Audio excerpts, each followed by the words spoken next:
Channel 18 is all set, Tom.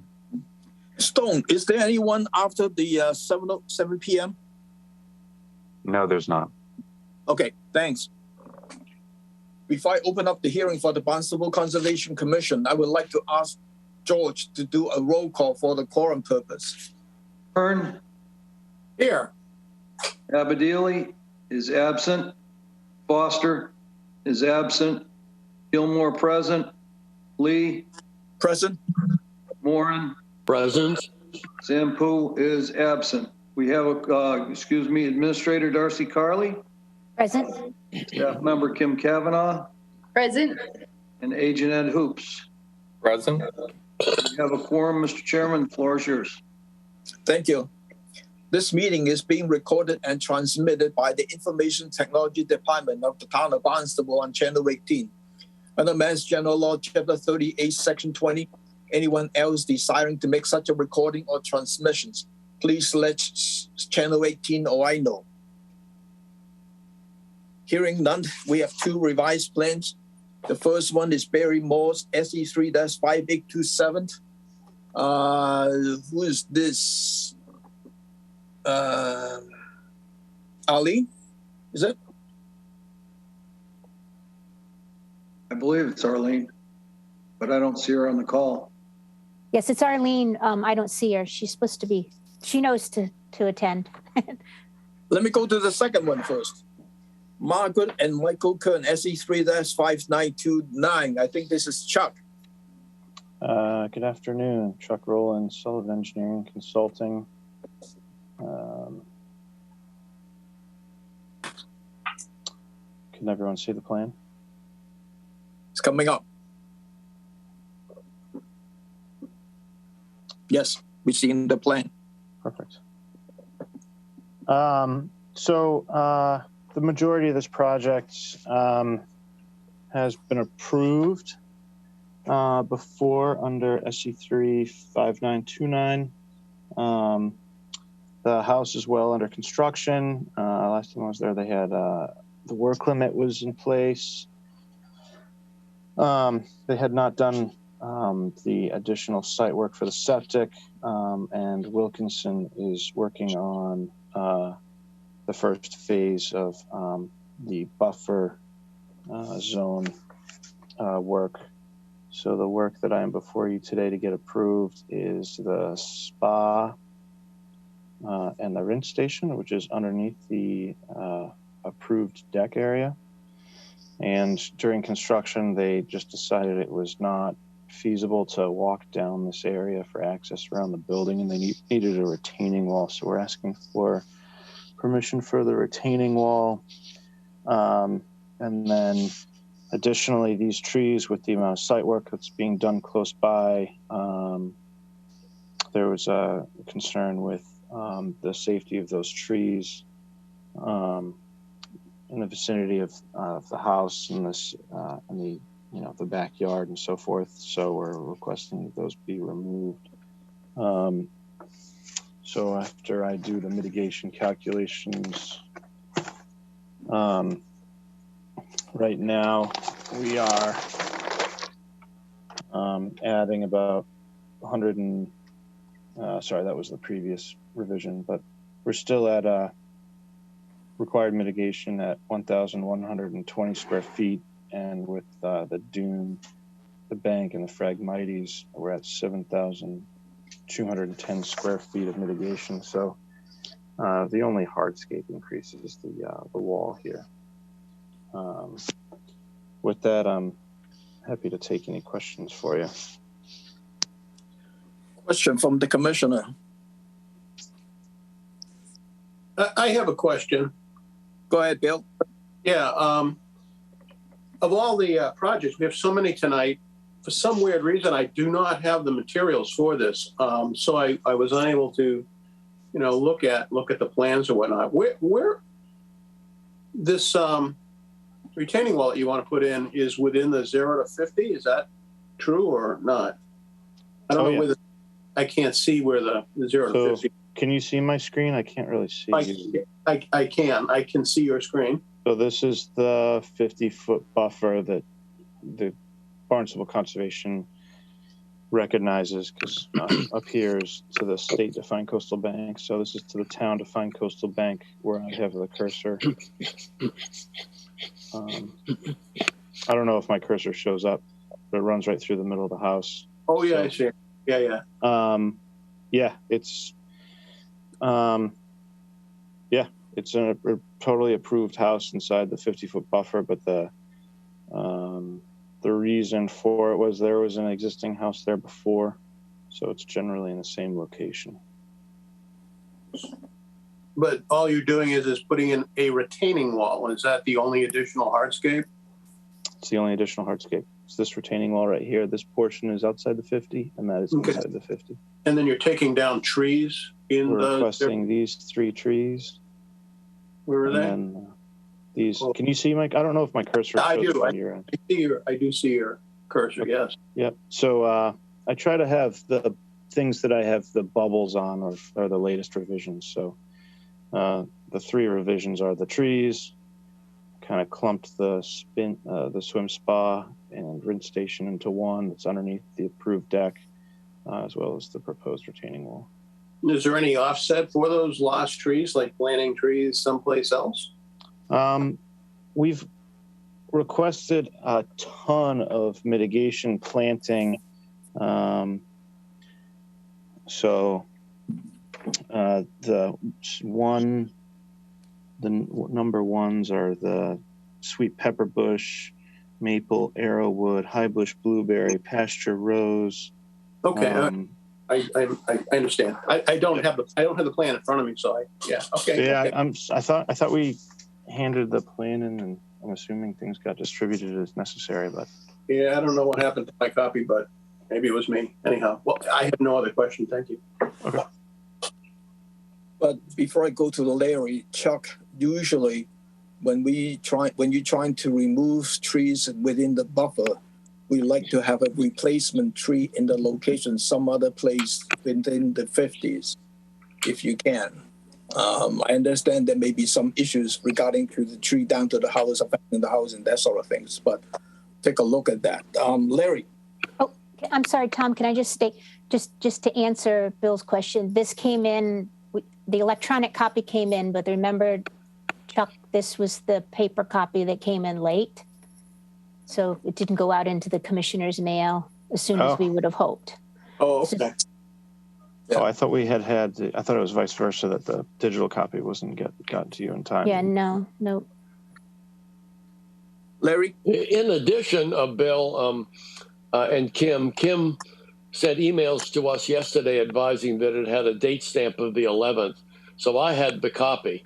So if you have your mail for the 11th, then it's in that pile. Yeah, that's the other thing. Otherwise, it's well expressed on the plan here. Chuck, the only question I have for you is to just give a brief explanation as to the need for the retaining wall at that location. It looks to me like it cuts off at the top, so it's not, people aren't going to walk through it. It probably is going to be something that is then filled in behind the wall. Can you just give a brief reason why it's there? And I certainly agree with you that this is a very congested lot, and it always has been. So, but I think putting on the record what the reason is should be enough grounds for us to approve it. So it's really just so that way it retains, and you don't have fill running up against the house. They're going to be able to step down right here, and then it's going to. But essentially, this retaining wall is to hold back the earth. That way, the neighbor's land doesn't collapse onto my client's house. So it would attack from the east towards your house rather than from your house to the neighbor. Yeah. So you're gonna be able to actually access this area right here.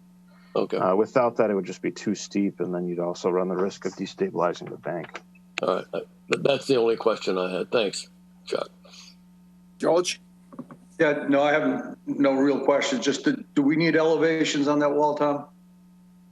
I think we need the dimension of that retaining wall and the top of the wall elevations, because right now it's not showing how high the wall is. But if you're looking at the contour, it's kind of steep on that side of the banking. Yeah. That was my only question. Chuck, how about the replacement tree? Is that a possible thing to do? I can definitely. I don't see why we can't put. I'd rather not put 3 trees back in that location. Not in the same locations, in some other within the 50-foot buffer. Can you plant 3 trees? I will. I don't see why we can't. Probably keep them along the east side of the property. Yeah. But yeah. Okay. Could I have a motion to approve this revised plan subject to getting a revised plan showing the dimensions of the retaining wall, the top of the wall elevations, and the 3 replacement tree locations? So moved. Second. Roll call. Warren, Aye. Lee, Aye. Kern, Aye. Gilmore, aye. That's unanimous. Thank you. Good luck, Chuck. Thank you very much. Is Arlene here? It looks like she is. Okay. Let's go back to the first one. The revised plan, Barrymore, SE3-5827. Arlene. Good This is a afternoon. revised plan. Sorry about being late. A few little glitches on this end. This project is to add vista pruning to the project thank you, Darcy. You're welcome. At 585 Santuit Road. There have been a couple of additions put on Mr. Morse's house, some repairs of a wall, poison ivy control and plantings. And Mr. Morse's view is, now that all of the interior work on the house is done, he knows where that's going to be, and it is centered on his living room windows and out along his pier. And as you can see, what we need to do is a little bit of judicious limbing at the edges of this. They're not going to have to take down any trees. They won't do any topping, and everything will be in accordance with the commission's vista pruning guidelines. So I'd be happy to answer any questions. Thank you, Arlene. Question from the commissioner. So this is a standard vista pruning request. Seeing none. I have a motion to approve this as a standard vista pruning. So moved. Second. Roll call. Kern, Aye. Lee, Aye. Moran, Aye. Gilmore, aye. That's unanimous. Thank you. Good luck. No. We have 2 extension requests. The first one is Mass Division of Fishery and Wildlife. This is for SE3-5699 or 885 Mary Dunn Road. This is the first request. Anyone from, Daniel is here. Yes, how are you today? Not bad. So can you give us the reasons why you need the first extension request? Yeah, definitely. So we filed in 2019. Unfortunately, that year COVID had the impact. Last year we got some work done on the site, and then this year, unfortunately, I broke my leg and was unable to get out to the site. I'm the primary person working on Small Pond and the associated invasive issue we're primarily dealing with. So we're looking to extend the project because this is not going to be a short-term, but more of a long-term, problem that we're dealing with. We'd like to continue working on the project and trying to get more done. Are you fully recovered? Unfortunately, I need a second surgery and another 4 months of recovery. So hopefully by next year, I'll be able to get back to work in the field. Good luck. Good luck to your health. I appreciate it. Any other question from the commissioner? Could I have a motion to approve the extension request? So moved. Second. Roll call. Lee, Aye. Moran,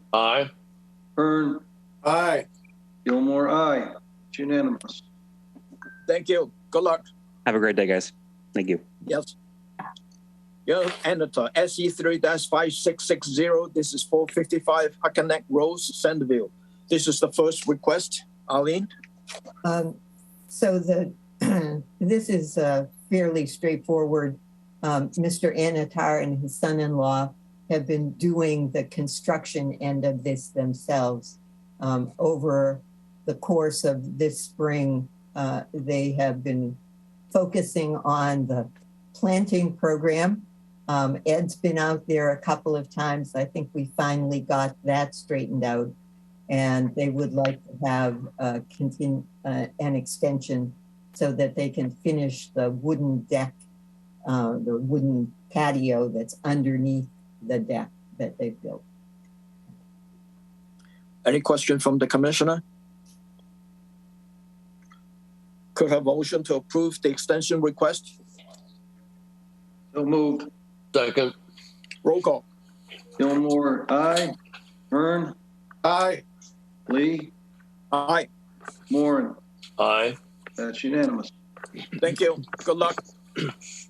We have 3 enforcement orders. The first one is John D. and Deborah A. Weber, 70 Bay Lane, Sandyville, map 186, parcel 036004. Alterations of the buffer to a wetland resource area, vegetated wetland, by cutting vegetations and placing fill without a permit, and alteration of the flood zone by cutting vegetation and placing fill. Ed? Thank you, Mr. Chairman. This came in as a neighbor complaint. Moving right on to the ARC reader so you can take a look to see where we are. You can see the entire lot is fully within flood zone, and there's also a vegetated wetland off to just to the east of the property, the homeowner's property. There is some, if you look here, the blue dotted lines are the 50-foot and the 100-foot. These are approximations for the buffers. The area, there was a main area of work that was done over here between the driveway and the road. This was a swale. It looks like it was probably maybe 4 or 5 feet deep at best. And then there's also another small area over here that where some vegetation has been cut in both areas and some fill added.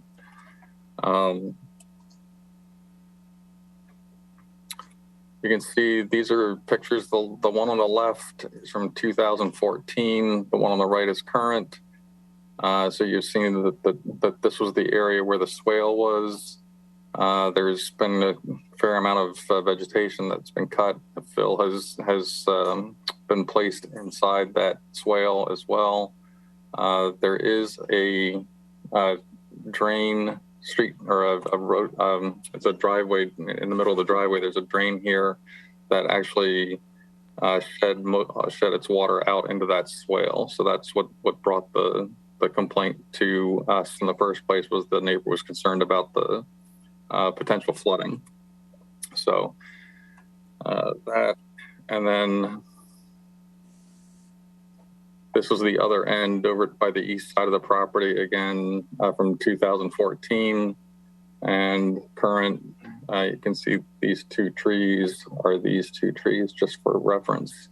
And so there's been some cutting of vegetation and some more, looked like there was some more fill that was put in there as well. So basically it comes down to for the enforcement order, we're looking for, first of all, to get a wetland delineation just to make sure that we know exactly where the boundary of that vegetated wetland is, and to see whether or not there's been any proposals for anything within the 50-foot buffer. It's kind of close on the 50-foot buffer side. Also asking that the disturbed area down on that east side, again, that was, sorry, over here, there either be a plan, either restore it, or they would have to go ahead and file for that. Assuming it's outside the 50-foot, they could file an RDA for that work. And then the same thing again over here, that either this area be fully restored or they can try and seek permitting. With that, it would be a notice of intent, since there is fill involved in the stormwater issue. So that's what I have for that one. And if anybody has any questions, Mr. Wilbur is in the audience as well. Yeah, so I hired BSC Group to work with me to create all the different documentation that's required to be able to submit to the panel regarding putting the fill and having drainage on that side, and then making sure I'm outside the 50-foot buffer in that area. And I did not realize that I couldn't fill in the front without speaking to you, to the panel. I had a professional plans done for the property by a landscape designer, so it didn't come up at all in that process, and I didn't realize that I had to speak to you, or I would have. Well, thank you. I thought it was hardscape. If it was a hardscape in terms of like putting a deck on or an addition or something like that, I didn't realize it had something to do with, because I waited for months to get this project done. So I had months that I would have come to you if I realized I had an issue, and I didn't know that. No, because on your site, I think you have quite a bit of the wetland there. That's why it bumped into the buffer issues. And so from now on, you kind of understand when you're working in the buffer that you need to kind of contact the office to get some directions of how to proceed with your work. So yeah, when we're done with this process, we'll have everything all delineated, so it would be very easy to go over anything in the future because we'll know what it looks like. Right. Larry? Thank you.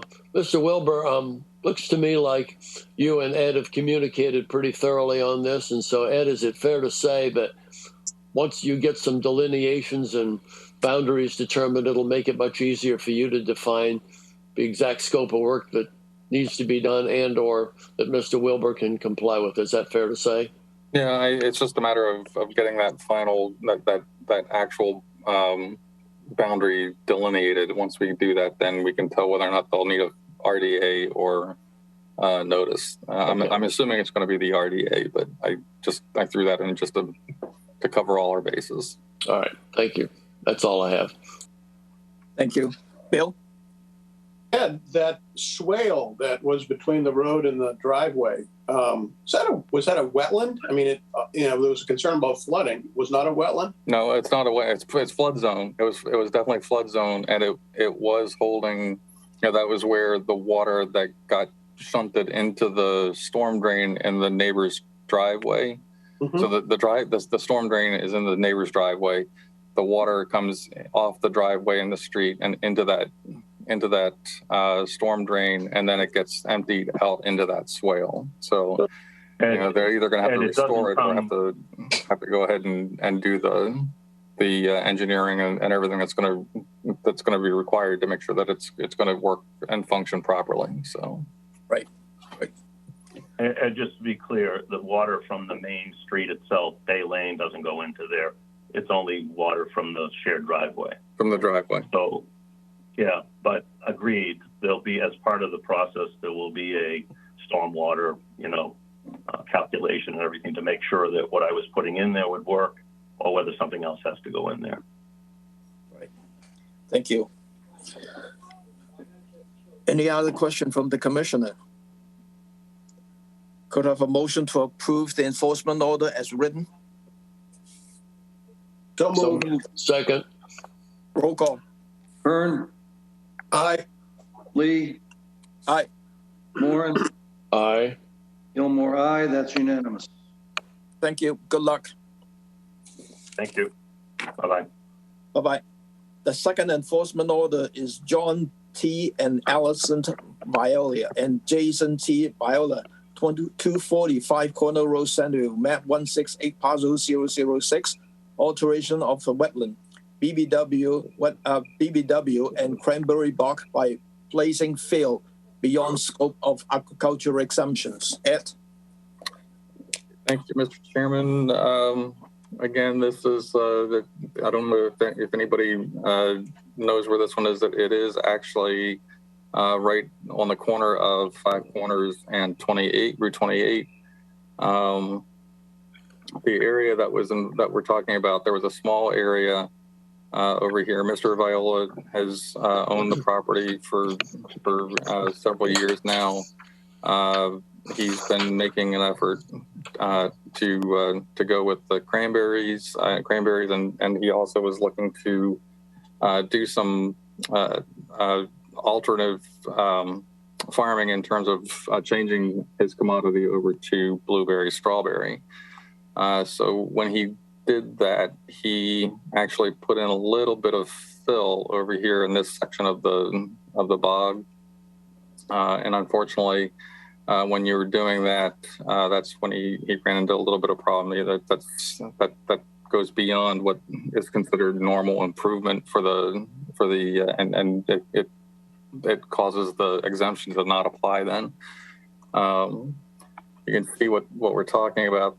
So you're seeing the entire bog, and there's some fill that's been brought in here.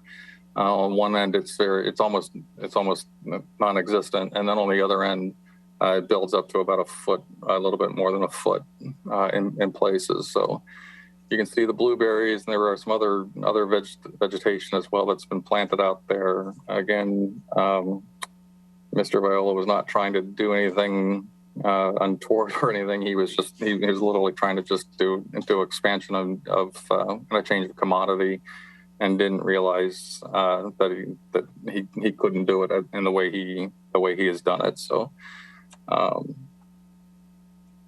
we're looking again. This is all part of again, because he qualifies as an agricultural entity. He is allowed to have certain exemptions under the normal improvement of land and agricultural use. So 310 CMR 10.04 Agriculture C, Section 1, subsection F, says that a change in commodity other than from maple sap production or forest products, any other commodity, provided that there is no filling of bordering vegetative wetland, which is the bog. So that was where he ran into a little bit of problem. He has been very, very, very cooperative with us, trying to work through everything. And so what I'm asking is that just the new plants that have been put in, the blueberries and all the different plants that have been there, that they be removed, that the bog be removed, the fill be removed, the BVW restored, and we're giving a fair amount of time because it's going to take a little bit of time to get the material off the bog, get all the plants out and everything else. So it's a fairly long process, but hopefully I get this done by May 15th of 2023. And I think that's all we have for that one. Thanks, Ed. Is John here? Yes, John. Do you understand what Ed was talking about in terms of the issues with your property? Please unmute yourself. Mr. Viola. He's muted.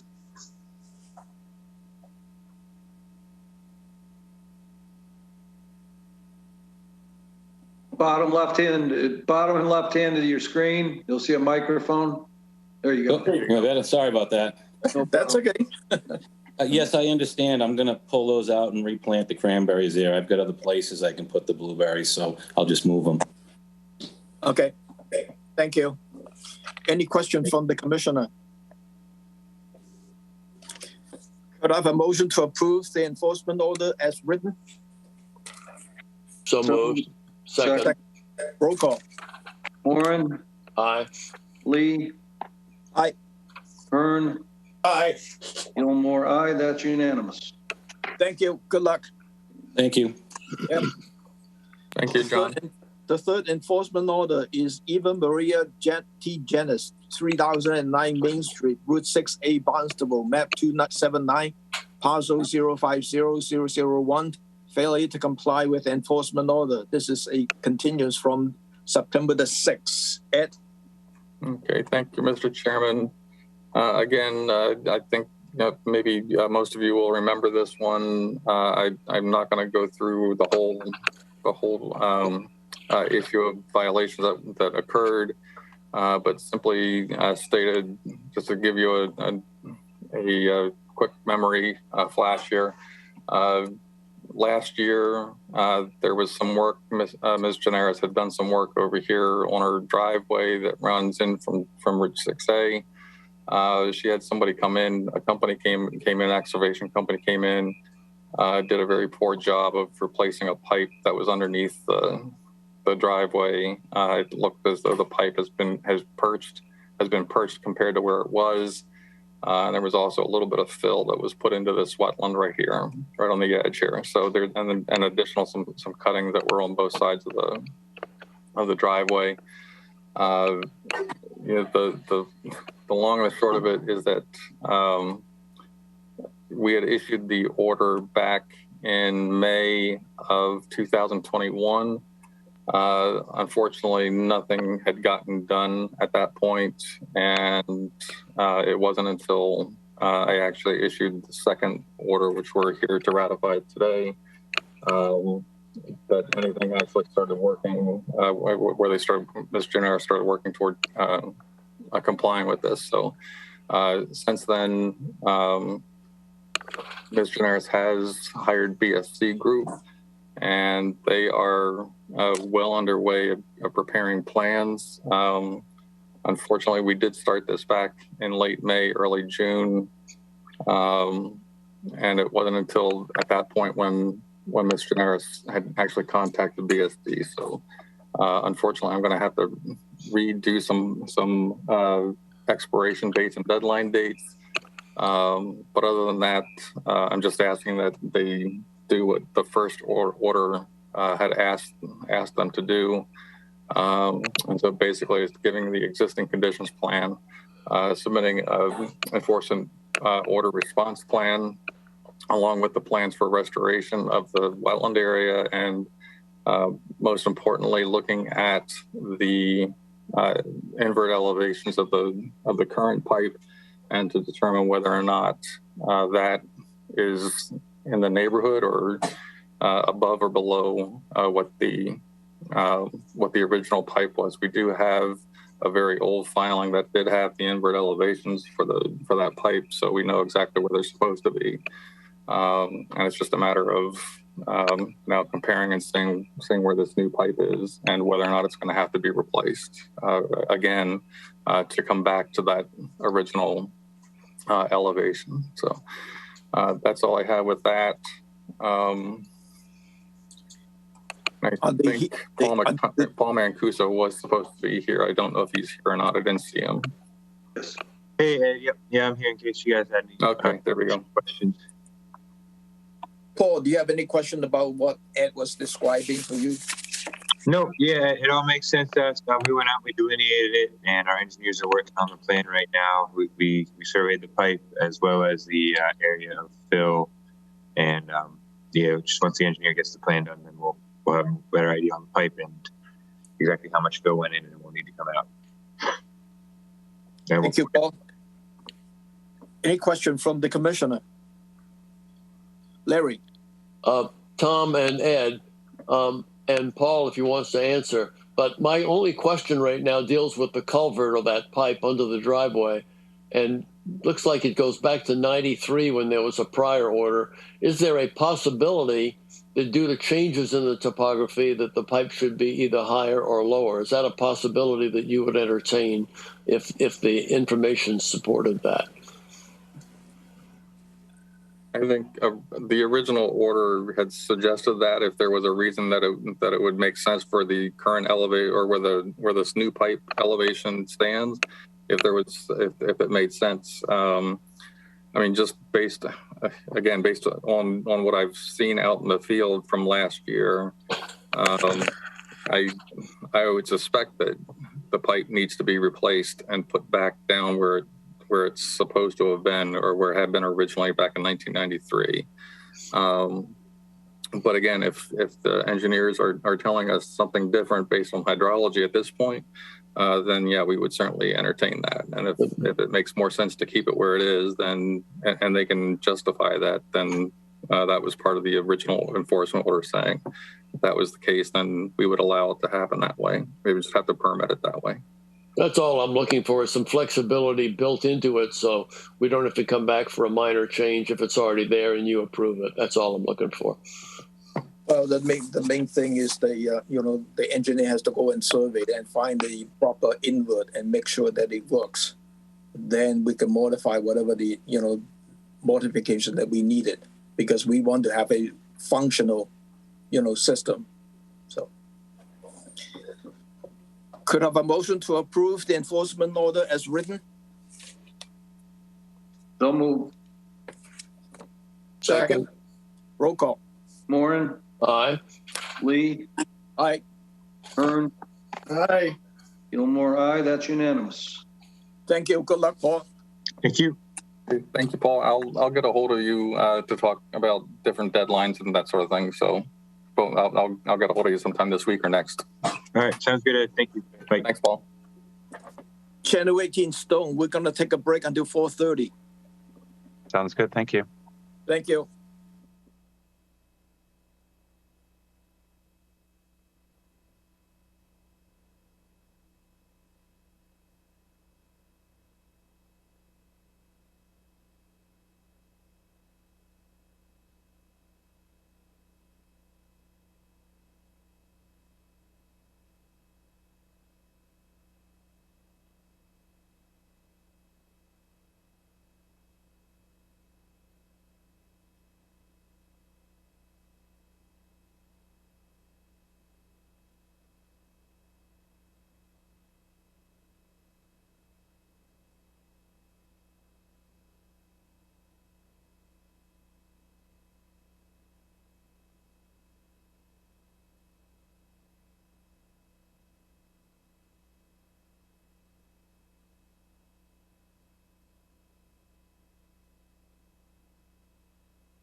Before I open up, Never mind, I'm sorry. I see Bill now.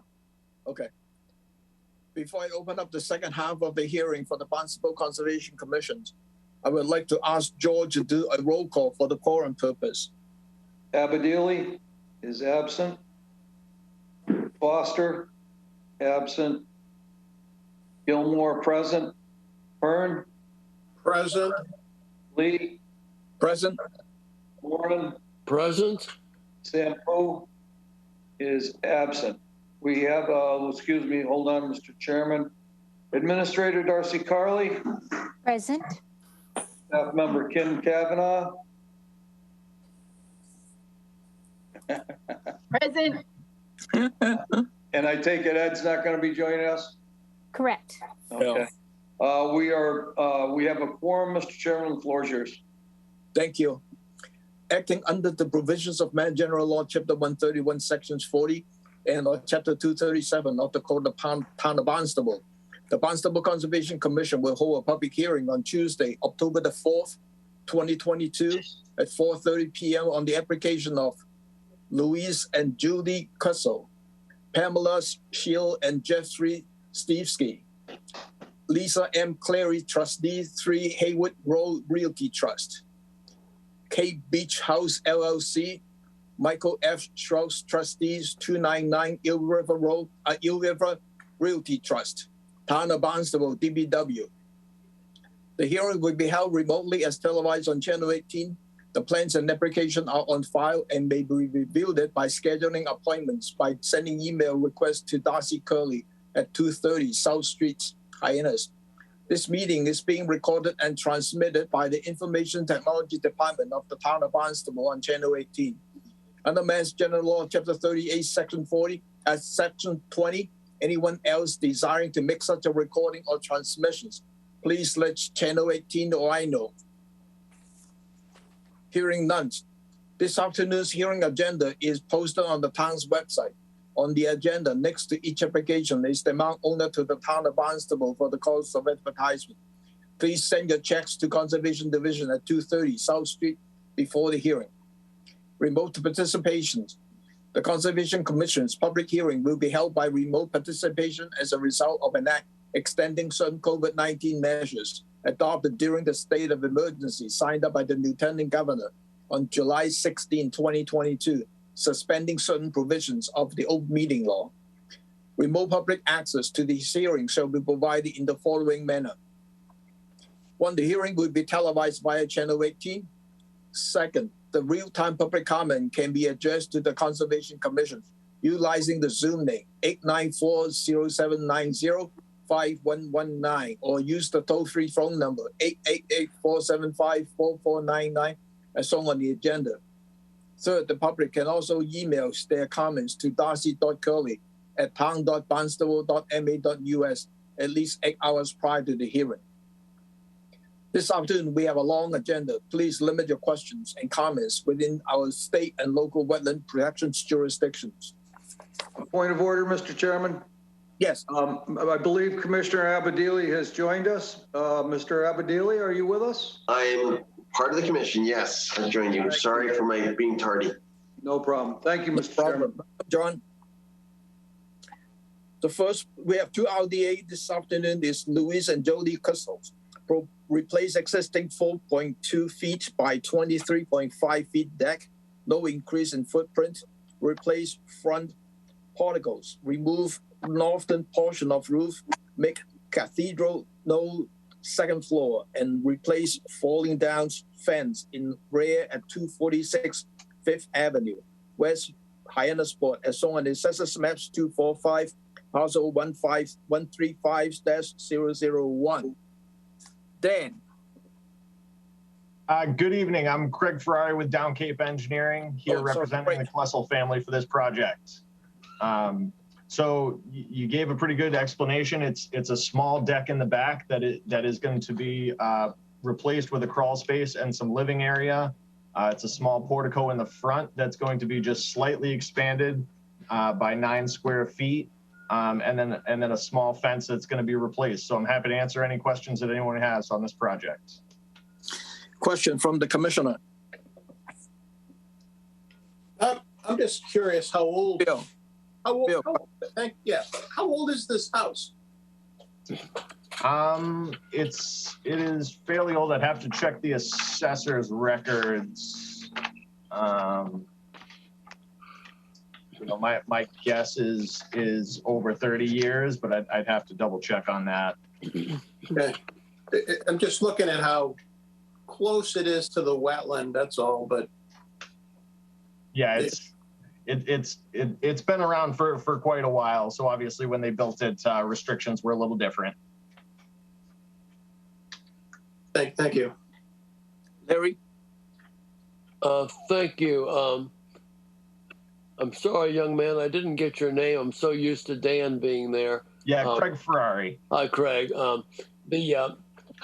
The concern that I have is not about the small addition on the back or the front, but it's about the fence. Okay. It looks to me like the fence, first of all, comes down along behind the house, and then it takes an abrupt left turn and heads to the water. And then there's an opening at the end of that fence for people to come and go. Yeah, I believe it's a shared pier. Okay, and there's also a chain link fence or something like that, which is not wood. And there is I'm sure that the chairman will acknowledge or point out the fact that there was a email that came in last week from Susan Vogt about the fence itself. So I'm going to let that issue be presented. But are you aware of that question? Yeah, generally speaking, yes. All right. Well, then I'll wait for it to be introduced and then give you a chance to respond. I think that's probably the most significant issue that I can see us having, and having it staked properly and located properly, and how it's going, the work product, how it's going to be done. So those are the matters that I'd like to see addressed when the information is before us. So thank you, Craig. Right? Yes. Okay. Well, I'll be back and talk to you later. Is there any other comments from the Excuse me, Tom? Yes, go ahead. Just to answer Bill Hearn, Commissioner Hearn's question, it was built in 1980. Thank you. You're welcome. Thank you. So like Larry said, we have received a comment letter from Susan Vogt with her husband from Arthur Vogt about regarding to the fence, and they are objecting to build their fence on their property. So Susan, do you want to say anything, or do you just want or I just go and asking for any response from that? Yeah, so I wasn't sure from the description of the scope of the project if the intent was just to replace the fence, which is located on the Klessel's property. There is a piece of the fence which turns and goes on our property, which we do not want to have replaced. We intend to remove that. And that fence actually was put in sometime around 1985 or whatever. It was prior to either our owning it or the Klessels owning it. The prior owner, who owned both pieces of property at that time, had put that fence there in return, which is why part of it is on our property. So we just wanted to be reassured that no part of the fence that the Klessels are planning to build would actually be on our property. So that return area should not be replaced. We intend to remove it. I think just to answer your questions before Craig can answer, I mean, I can tell you that, this is between you and the Crystal property in terms of the private, because we can only allow them to rebuild the fence on their parcel. We cannot allow them to build the fence on your parcel. That's not our thing. That's fine, as long as the understanding on their part is that they're not asking to build and replace the portion of the fence which is currently attached to the part that they've identified that they want to replace. And there's a portion of it which is attached now to a piece of fencing on our property, which we do not want them to rebuild. And I will certainly pass along your comments to the homeowners, the Klessels, and make them aware of your preference and comments. Yeah, I mean, we don't give permission for them to come onto our property to do that. Yeah, right.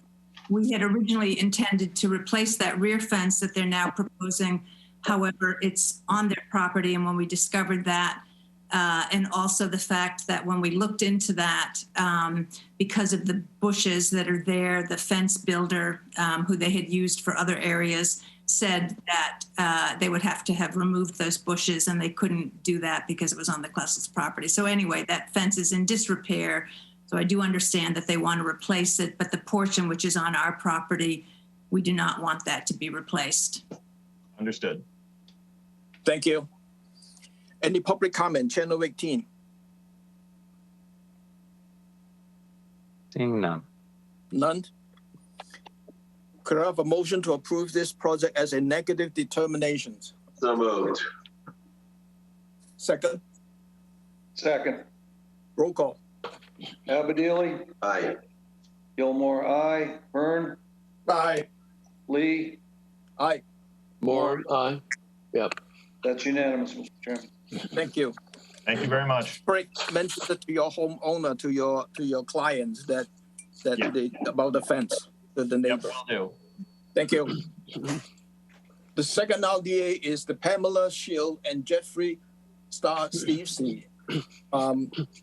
Remove existing asphalt driveway and walkway and replace with natural loose gravel and plant a line of shrubs at 661 Route 149, Marston's Mill, as shown on the Assessors Map 101, Parcel 001. Who is representing the homeowner? You'll have to unmute yourselves.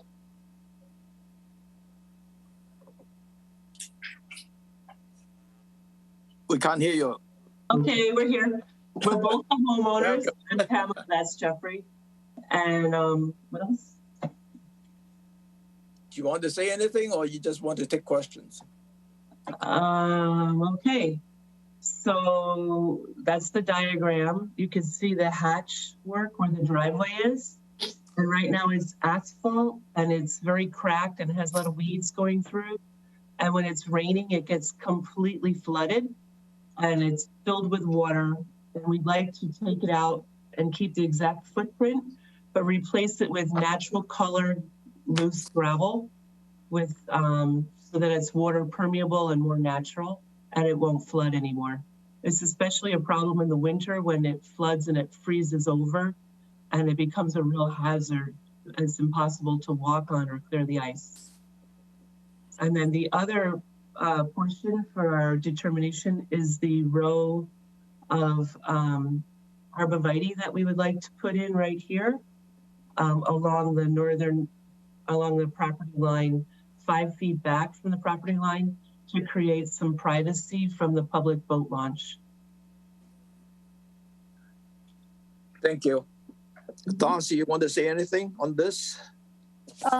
No, just the fact that I would support this 100%, and I am good with the arborvitaes, being that that's a good screening plant for their location and how busy the fisherman landings, that's what everybody refers to, on 149. So I support this determination as a negative determination. Thank you, Darcy. Question from the commissioner. See no one? Any public comment on this? Seeing none. None? Could I have a motion to approve this as a negative determination? So moved. Second. Roll call. Moran? Aye. Lee? Aye. Byrne? Aye. Gilmore, aye. Abadili? Aye. That's unanimous, Mr. Chairman. Good luck for your projects. Thank you, everyone. Thank you very much. Thank you. We have 4 NOI this afternoon. The first one is Lisa M. Clary, trustee, 3 Haywood Road Realty Trust, to modify and expand existing patio at 3 Haywood Road, Sandyville, as shown on the Assessors Map 186, Parcel 064-001. Who would this be? Chuck Rowland, Sullivan Engineering Consulting. Yes, Chuck. You ready for me? Yes. So I'm representing the Clearys here at 3 Hayward Road. The project site consists of about 3 quarters-acre of land in Centerville, abutting the Centerville River. The property is developed with a single-family home constructed in about 1760 for the assessing information. We have a permitted pier and float that was permitted under SE 3-1046 and SE 3-3902. The wetland resources at the site are land under ocean, coastal beach, salt marsh, and land subject to coastal storm flowage. Project as proposed is to modify and expand the existing patio. The existing patio is located inside the 50-foot buffer to the salt marsh. The proposed patio will be constructed in the same area of the existing patio and within the previously disturbed areas. To offset the additional patio area and equivalent area of driveway also within the 50-foot buffer is proposed to be removed. In this area, driveway will be replanted with native species. We believe that the modifications to the patio as designed are in compliance with Commission's regulations 704 pertaining to the buffer zone, except that this project does require a waiver to 704-4. The waiver is being requested because the work will be done in the 50-foot buffer, although there is no expansion. Hardscape, in fact, offers additional native plantings in the previously disturbed areas. We've proposed a work limit right there. Construction access will be from the kind of northeasterly side of the property coming in. And to address one of the comments I received from Darcy was I did not have the wetlands flagged recently on the original plan, but I had Brad Hall flag the salt marsh. He actually flagged it yesterday, but I dated it today. And I located those flags and updated the plan for you. It didn't change any of the buffer zone calculations. We're still within the 50-foot buffer there that we're adding the patio. And then if we scroll up, this is the driveway we're removing with the proposed number 3 inkberry plants up here, and the removal of the driveway area. With that, I'm happy to take any questions. Did you submit your revised plan with the wetland flagging information? I emailed it to Darcy and all it changed was the wetland flags. Yeah, he did, and it went out. Kim sent it out electronically. Okay, thanks. So it's the 10. The revision is 10/4/22. 10/4. Okay. Question from the commissioner, Bill. Yeah, the NOI said the house was built in 1760. I assume it was 1960. And this is a comment. I looked at this project and I see that it's really heavily built in the 0 to 50. It's got a septic system in the 50 to 100. And I looked at it and I thought, wow, that's like really quite a footprint right up against the wetlands. And the wetlands are the Centerville River. And the Centerville River, dumps into East Bay. And as a shell fisherman, it's really hard to, go shell fishing there because it's so often polluted and closed. And I'm thinking at 50 to 100 feet, that septic system is basically draining its nitrates, nitrogen, ammonia for that matter, straight into the river. And I think that's a shame. And I look at the footprint and it's like, well, it looks like what they're shaving off of the driveway is okay. I guess it looks like it's the same amount of area as is being taken up by this patio. And I'm thinking there's nothing we can really do here, but this property, like so many, are just sort of compliant, but really not caring or doing much for the environment. And so I guess I just want to make a plug for IA systems, innovative alternative septic systems, because, I'd like to think the homeowner would want to do something for the environment on which his You know, he likes the Cape, and it's like, boy, we wouldn't approve this kind of a project today, but there it is, and it's not giving anything. It's just like an even Steven, a little shaving on the driveway, and here's some patio, and it's not giving anything to the environment. I think that's a shame. Just a comment from the Conservation Commissioner. Thanks, Bill. John?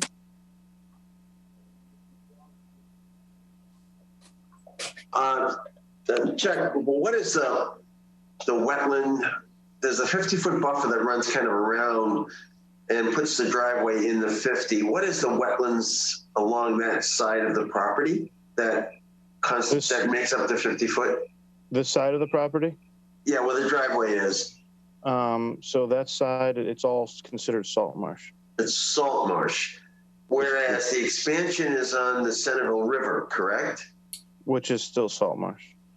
Yeah, I guess I'm just sort of concerned. You did an even trade-off, so technically you comply with the regulation. However, I'm saying, do I want to grant a waiver here where we're expanding in the 0 to 50 footprint along the Centerville River and getting a trade-off along the driveway replanting? I'm not sure that that's a good deal from an environmental point of view. And then where the square foot equals the square foot, is it still, nevertheless, in this specific instance, a negative from an environmental point of view? That's the question that's hanging in my mind. Well, you know, I think that we're just doing our best to comply with the regulations. But understand, Chuck, and with this sewer bill is going, which is, you know, the trade-off in square footage is one thing, but if the square footage that you're giving us from an environmental point of view has a less of a negative impact or more of a negative impact than where you're expanding, if that the new expanded area has a greater potential negative impact on the purpose of the 50-foot, is that something we should grant a waiver for? Thanks, John.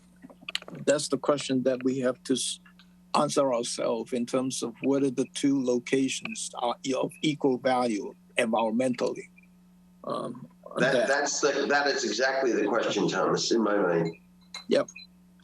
Larry? Thank you.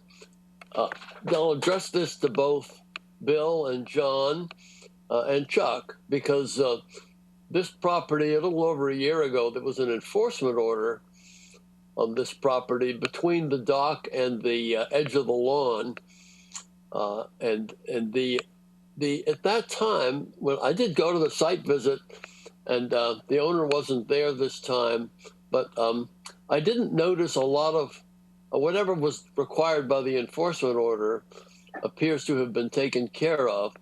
But the other matter that I learned at that time was that I dug deeper into the history of this property, at which time the septic and other issues had all been, as Bill acknowledged, all been approved according to the regulations in effect at that time. And to my knowledge, they haven't changed. But I think that what both Bill and John have done is raised an interesting question. I think they've raised one that I like Bill's idea of looking for a nitro type system if and when they decide to upgrade or change the septic. But I don't see anything in this application that violates our regulation or makes a preference as to the location of mitigation plantings to the detriment of either the salt marsh and or the position with respect to the frontal part of the property where the pier is. However, I'd be inclined to leave that up to Chuck and John to discuss that with Lisa Cleary and see what, if anything, she wants to do. It may be there's other ways that the vegetation could be at the front of the front meaning the water side of the property. The expansion of this deck is quite minimal in terms of it's less than half of the existing patio that's there, but that doesn't render it not requiring mitigation. So that's where I am, and I just wanted to interject that background. Although it has not been presented, it's there, and that would be up to the applicant to decide how they want to present that. I think what they've proposed is in compliance with the regulation. That doesn't mean that there aren't other options, but so that's where I am. So thank you for my comments. Thank you, Larry. George? Yes, thanks, Tom. Yeah, I echo what Bill said about the AI system, and I know it's not something we can make anybody do or anything like that. But Chuck, is it mentioned, or is it possible to mention it when you undertake these things in the future? Because maybe one of these clients would say, "Oh yeah, I'd be interested in doing that because I think this is very important for down the road, and we got to start addressing this nitrogen loading in our embayments." And I obviously realize that they're in compliance and all that, but if you could just mention to them, who knows, maybe you might get a taker along the way. And the other thing would be, is there any way to sneak some of that mitigation down on the other side? Do you think your client would be willing to go along with that? And if so, it would certainly make this commissioner more comfortable and more apt to approve this. You want me to address some of those comments? Sure. Go ahead, Chuck.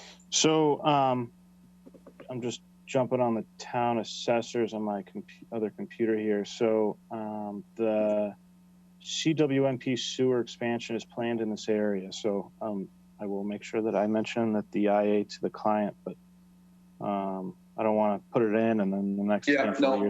That makes sense. I didn't realize that. Thank you for that. Yeah, I mean, I just looked at it myself. And then I scrolled to the bottom here where I get all my good and juicy information here. And Bill, it could be an error, but it does say 1760, which would make it a pretty old house here on the Cape, I think. And then I was not aware of an enforcement on this property. I'm not saying that there wasn't. So I'll make sure if Darcy or Kim could send me enforcement information on that so that way I can show it on the plan. Yeah, I obviously don't want to be putting this to vote and getting it denied, but wait a minute. If I we are not John. Yeah, I mean, look at guys. The IR system is great, as George and Bill said. I'm not quite sure where Larry was going with any of his points, but that's maybe I didn't understand it. The legal issue is whether or not, we will grant a waiver under our 7044 whatever, because he is giving us a like amount of replacement of the 0 to 50. With what he's asking to expand in the 0 to 50. But it still requires a vote and a waiver. The simple legal question is, in my opinion, whether or not the trade-off will increase the value from an environmental point of view of the 0 to 50. I sort of like where George was going. Perhaps we could ask for or require, in order to grant the waiver, additional vegetation planted along where that porch is going to go, close to the Centerville River, and still ask for the removal of the driveway. Yeah, so that's what I was trying to get at. Obviously, I don't want to send it to a vote and get it denied, but if I can kind of get a general consensus that if that's what, if I can get the client to agree to some planting on the riverside, would that be acceptable or? Well, I prefer the vegetation on the riverside so that you are adding more benefit on that side to absorb the nutrients. Along with the removal of the 50 foot of that driveway that's in there that they're already willing to do, then I would be in supportive of that. Yeah. As far as the septic goes, we don't know what the regulation coming down the pipe is. And that's something that, it's not in our jurisdiction at this point, and there will be some changes coming up in the fall or even early next year as far as the Title V goes. So we'll have to go from there. Bill. Yeah, I thought that this site was not going to have sewer, and when I looked at a map, I have a map on my wall here, and I thought it was not going to get sewer, but I might be wrong. I was just trying to figure it out, and I can't right now. But yeah, I don't know what their exact plans are, but just I use the town assessor's map like yeah, I have all day, every day, and if you just look right there, it's I just want to make sure I'm on the right property. Yeah, I got phase two. The colored map with the green and the orange and the red, blah blah. You know, it's got that. It's for the sewer expansion. I thought I looked at that, but I could be wrong. But anyway, that's why I raised the IA issue. So I guess, I think we are, asking and see whether you can place some of the planting in front of the Centerville Riverside for the mitigations and for the waiver. So how do you want to proceed with this stuff, Chuck? Why don't we go with the continuance? There's a landscape designer that's involved with this, and so I'm sure that he'll want to be involved with picking plants and where they go. And so if we could have, let's see here, where's the agenda? Well, the next one would be October the 25th. Which is already, isn't that the long agenda, Tom? No, that's the 11th. Oh, the 11th. Okay. I think that works. We don't have any more space for the continuance, so it has to be on the 25th. That works. Excuse me, Tom. I did want to just make a comment and answer a question. The enforcement was 2021. It was cutting in the salt marsh area, and I just have a question for Chuck. That I would support the plantings closer to the river. If you did something like that, I would look at adding demarcation, please. And if any were going to stay up in the area of the stone drive where you're removing a section, if that is still going on, I had a question about whether the stone drive has cobble stone edging. So if you were replanting some of the hydrangea or whatever, I just wanted to make sure that the crushed stone wasn't going to, erode down over into any of the planted areas. So I didn't know if that had a cobble edging. If you could look into that too, please. I will definitely look into that, but I'll make sure that we incorporate some sort of edging. Thank you. If you're doing a revised plans, you should put down the SE3 number for the permitted pier. Okay. Channel 18, any public comment on this? Seeing none. None? Could I have a motion to approve the continuance to October the 25th? So moved. Second. Roll call. Abadili. Aye. Foster. Oh, excuse me. Abadili. Gilmore. Aye. Byrne. Aye. Lee. Aye.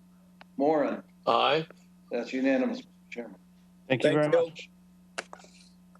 The next NOI is Cape Beach House LLC to construct a pool and patio and a front porch at 27 Marshawn Avenue, Hyannisport, as shown in the Assessors Map 2XX Parcel 025.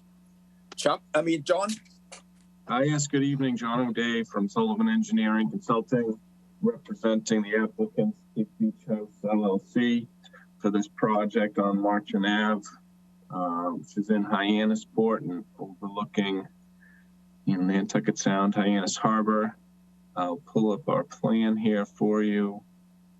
This is just over an acre parcel of land, an existing dwelling dating to the 1920s. We have a coastal land under ocean, coastal beach, coastal bank, which is armored, 50-foot buffer. The project as proposed is to construct a pool area and modify some of the patio areas, front porch on the house. So really all of the proposed hardscape is well outside of the 50-foot buffer. Actually doing some trimming of the existing patios within the 50-foot buffer, so we end up with a reduction there. Oops, didn't mean to hit that button. We've provided the buffer zone calculations. We have a work limit set up along the 50-foot buffer. We're expanding on the sort of existing beach grass area for our mitigation. We are in a velocity zone here. It's a pretty active environment.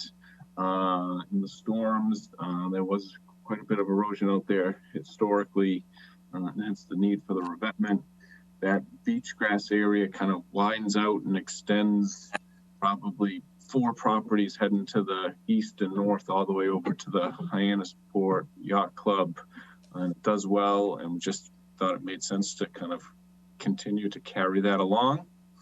We do have a little bit of housekeeping to do with staff and making sure a couple of the older projects get their certificates of compliance, but we're working on those. And I think with that, I'd be happy to answer any questions the commission might have on the project. Thank you, John. Bill? The on your plan, almost in the center of it, there is a label that says existing patio to be removed. And there are 2 arrows going in 2 different directions. The one that is going to the north goes to a patio. Is that patio being removed? That patio is being removed as well. So there's a brick patio off to the side of the house that's kind of grayed in on this plan. So that's the existing, and it's basically getting trimmed down to the walkway where you can see the darker area. Okay. Yes, it's going away.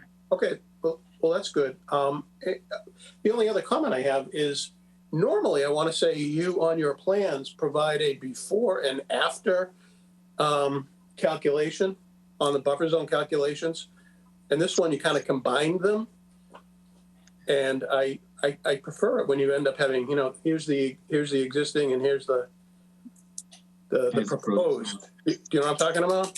We can keep that in mind moving forward. We did where this one was just kind of a removal in the 50 and not adding anything. We just thought it kind of worked as having a negative number to carry that existing, but I understand. As I'm trying to figure out what are you saying here, I really rely on those little calculations, and so I found that a little more difficult to follow. Anyway, thank you. Noted. Thank you, Bill. Any other questions? If not, Darcy, do we need demarcation on the beach grass area?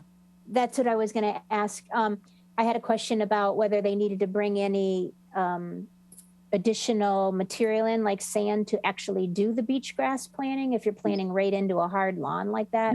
You did ask that, and it would be the intent to fully strip out the grass that's there, strip out that top layer of loam, basically probably replace that with a top dressing of sand to place the sand plugs, beach grass plugs within. So if they're doing that, then you don't need additional demarcation. That's quite a distinct visible line. So yes. Thank you. Any other question from the commissioner? None? Channel 18, any public comment on this? Seeing none. Thank you. Could I have a motion to approve this project as submitted? So moved. Second. Roll call. Moran. Aye. Lee. Aye. Hearn. Aye. Fillmore, aye. Abadili. Aye. That's unanimous, Mr. Chairman. Thank you. Good luck. Thank you. The next NOI is Michael F. Strauss, Trustees, 299 Eel River Realty Trust, proposed single-family dwelling, pool, cabana, and all associated and premises at 299 Eel River Road, Osterville, as shown on the Assessors Maps 115, parcel 003. John. Good evening, John O'Day from Sullivan Engineering Consulting again, representing the applicant. Parcel on Eel River Road. This commission may be familiar with it, most of you, as it's been before you on multiple occasions in the past for approvals for single-family dwellings. remains undeveloped today, except for a tennis court. There is a valid order of condition for house. This is sort of a version of the currently approved house footprint on that property. You recall that there was an abutter appeal. It went to DEP. It was approved by DEP, and we included some of their language in this, but they found that the proposed construction activities will not destabilize the coastal bank. So a portion of that development that had been approved was within a state-defined coastal bank, is not a town-defined coastal bank. We have a town-defined coastal bank along the shoreline, state-defined coastal bank running along the flood zone line. So the pool was approved within the state bank, some decking, some porch, some patio. Was all approved within the state bank. The property has sold. We are working for new owners, and they have come up with a change of development plans. And so we have filed this as a new notice of intent. This is a copy of the proposed development plan, proposed single family dwelling, pool again, a small pool cabana, and we also provided within the notice of intent, just to help see it all. Let me try to pull up my overlay. Sorry. So the red lines are the approved dwelling, currently approved dwelling, and the black are the now proposed. Red line is the approved pool, black is the now proposed. So this proposed plan, the dwelling is, we have our 50-foot town 50-foot buffer, 100-foot buffer. Probably the pool is the only thing that's within the 100-foot buffer to the town bank, just mixed it about 90 some odd feet. The cabana and the dwelling are just within jurisdiction for being within the 100 feet of the state-defined coastal bank. So we have provided some numbers in the narrative, but project as now before you kind of results in pretty substantial increase in separation to the coastline, reduction in footprint within the state-defined coastal bank, increased setbacks to everything. We have an undisturbed 50-foot buffer. I think with that, I'd be happy to answer questions the commission might have about the current project. I'll flip back to the now proposed plans, but can switch back and forth as needed. Thank you, John. John, do you have the SC3 number for this one? I do not. I looked earlier today and it was not up. So I just look at it. I forgot about the Cape Beach house. We don't have the SC3 number. So let's finish this one and I'll come back to the Cape Beach house. So okay. Question from the commissioner. Bill. I have two points, if you will. One is this is a brand new house, right? And you're putting in this house, and I can only imagine how much something like that would cost. It's sitting right there on the 3 bays, which has a serious nutrient problem. And yes, the Conservation Commission cannot, require an alternative nitrogen removing system like a nitro system. However, to the extent that the people are putting in a house and they're spending all of this money on this wonderful house, I would highly encourage them to consider the relatively few extra dollars for an IA system, because they're right up against the 3 bays and it's got a real nutrient problem. That's my first point. The second point is that here it is, a new a new construction, and I like what you've done, moving everything back. But I look at the 50 to 100 zone, and you don't have much going on in there, but you do have essentially proposed lawn. And I think about lawns, and I think about fertilizers, and I think about, you know, the crews that maintain the lawns and fertilize the lawns and all of that. I wonder if it might not be possible to take the area which is towards the water from that pool fence. You've got a big fence running right across there, and not have a lawn, but just, you know, plant it with native grasses and mowing it a couple of times a year and maintaining a path down through it. And I think that, you know, that would be good. And just one last point, that is that, you know, we have a 0 to 50 foot buffer that we hold as sacrosanct, as I think Evan said one time. But you know, how wide a buffer should be, you know, is highly variable scientifically. I mean, it depends on the slope, it depends on the soils, it depends on what the vegetation is. And so, you know, to the extent that that could be not lawn, but on the other side, you know, the waterward side of the pool fence, I think it would be really good for the environment. Thank you. Thank you, Bill. Any other question from Commissioner? Excuse me, Tom. I just have a question for John. Yeah. I just wanted to mention that we cover all of our bases. There looks like there's additional grading now closer to the property line. And do you know where this falls for our guidelines for land subject to coastal storm flowage?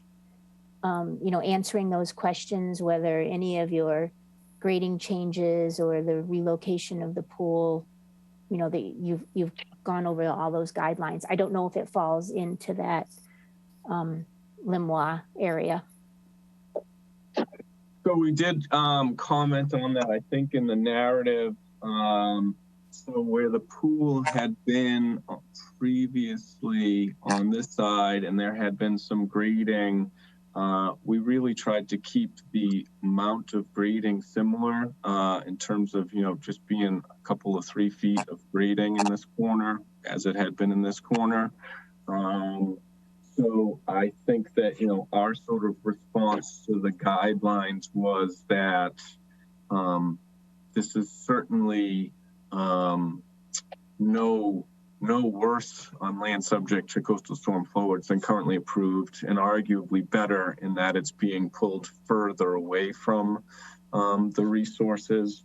But we did include just sort of a quick couple of sentence footnote on that, and did look at the guidelines as we were preparing the notice. Okay, I just wanted to make sure that I understand that it's about the same amount of grading, but the location being up against that other person's property, that you can just address to the commission if any, you know, waves and everything coming in, hitting that grading could deflect over onto their property. John, I got a question for you. Looking at the proposed pool, and you have an elevation of 10, labeled it on the pool. Can I assuming that the retaining wall right next to the pool is going to be 10 feet? If that's the case, then your proposed grade is somewhere around 5 feet. So you're exposing 5 feet of that pool, is that right? No, it's not going to be a wall on the seaward side of it. These are sort of contour lines of fill. So the average grade on the pool today is 7. It's getting filled up to 3. Yes, in the lowermost corner, it is grading up to as much as 5 feet, I guess. That's, you know, some 80, 75, 80 feet from the town bank and landward of the building next door and driveway. I don't see how that would have any substantial impact on land subject to storm flowage, and less than building a wall. I'm not saying that it will have a definite effect. I just want to point out that your pool is going to be at least 2 or 3 feet, in some location could be more, above the ground. So that's why I want to point out that kind of feature of the pool that you kind of mentioned. But again, not a wall, and it's not going to be out of the ground. We're going to be grading around it, but yes, grading up that amount, so that there will be no vertical. Okay. So what do you consider? What do you think about Bill's comment about the metal on the outside of the fence? I think it's something that I think that both comments are things that I will certainly report to the owner. And I think that, I'd rather not commit to that today. I think that as it's proposed, it's kind of meets all the regulations. I certainly assume that if they chose to do some lesser amount of lawn, that would be something that could be handled through a certificate of compliance. But I think we have a 50-foot buffer, and that's what the regulations ask for. So without the SE3 number, we have to do a continuance anyway. Do you want to do it October the 25th? And you said that's the next available? Yes. But Tom, would you be doing this just for the SE number? Because I think John's point, Bill's point is more than valid on the conservation issues, but from a regulatory point of view, this is, how would you deny this one? I mean, it's completely compliant. So, I mean, I would go to a vote on this thing and approve it, but then continue it for the SE number. This is strictly for the SE3 number. Oh, okay, all right. I didn't understand. Yeah. Channel 18, any public comment on this? We do have a couple of abutters in the audience. Ellis, if you'd like to just identify yourself and your address and go right ahead. Yeah, I'm one of the owners of 271 Eel River Road, and we were the sellers who sold this lot to the new owners. And I think you guys remember we went through a process that was probably 1.5 years to locate the house in an acceptable area and locate the pool and everything else to be acceptable. And just some background, the letter notifying us of this hearing went to a sister who was out of the country. And we just learned of it this morning. And so we did not have a chance to talk to get any legal advice or anything. And we haven't even seen the plan, which we're seeing for the first time right now. So I just want to give you some background there.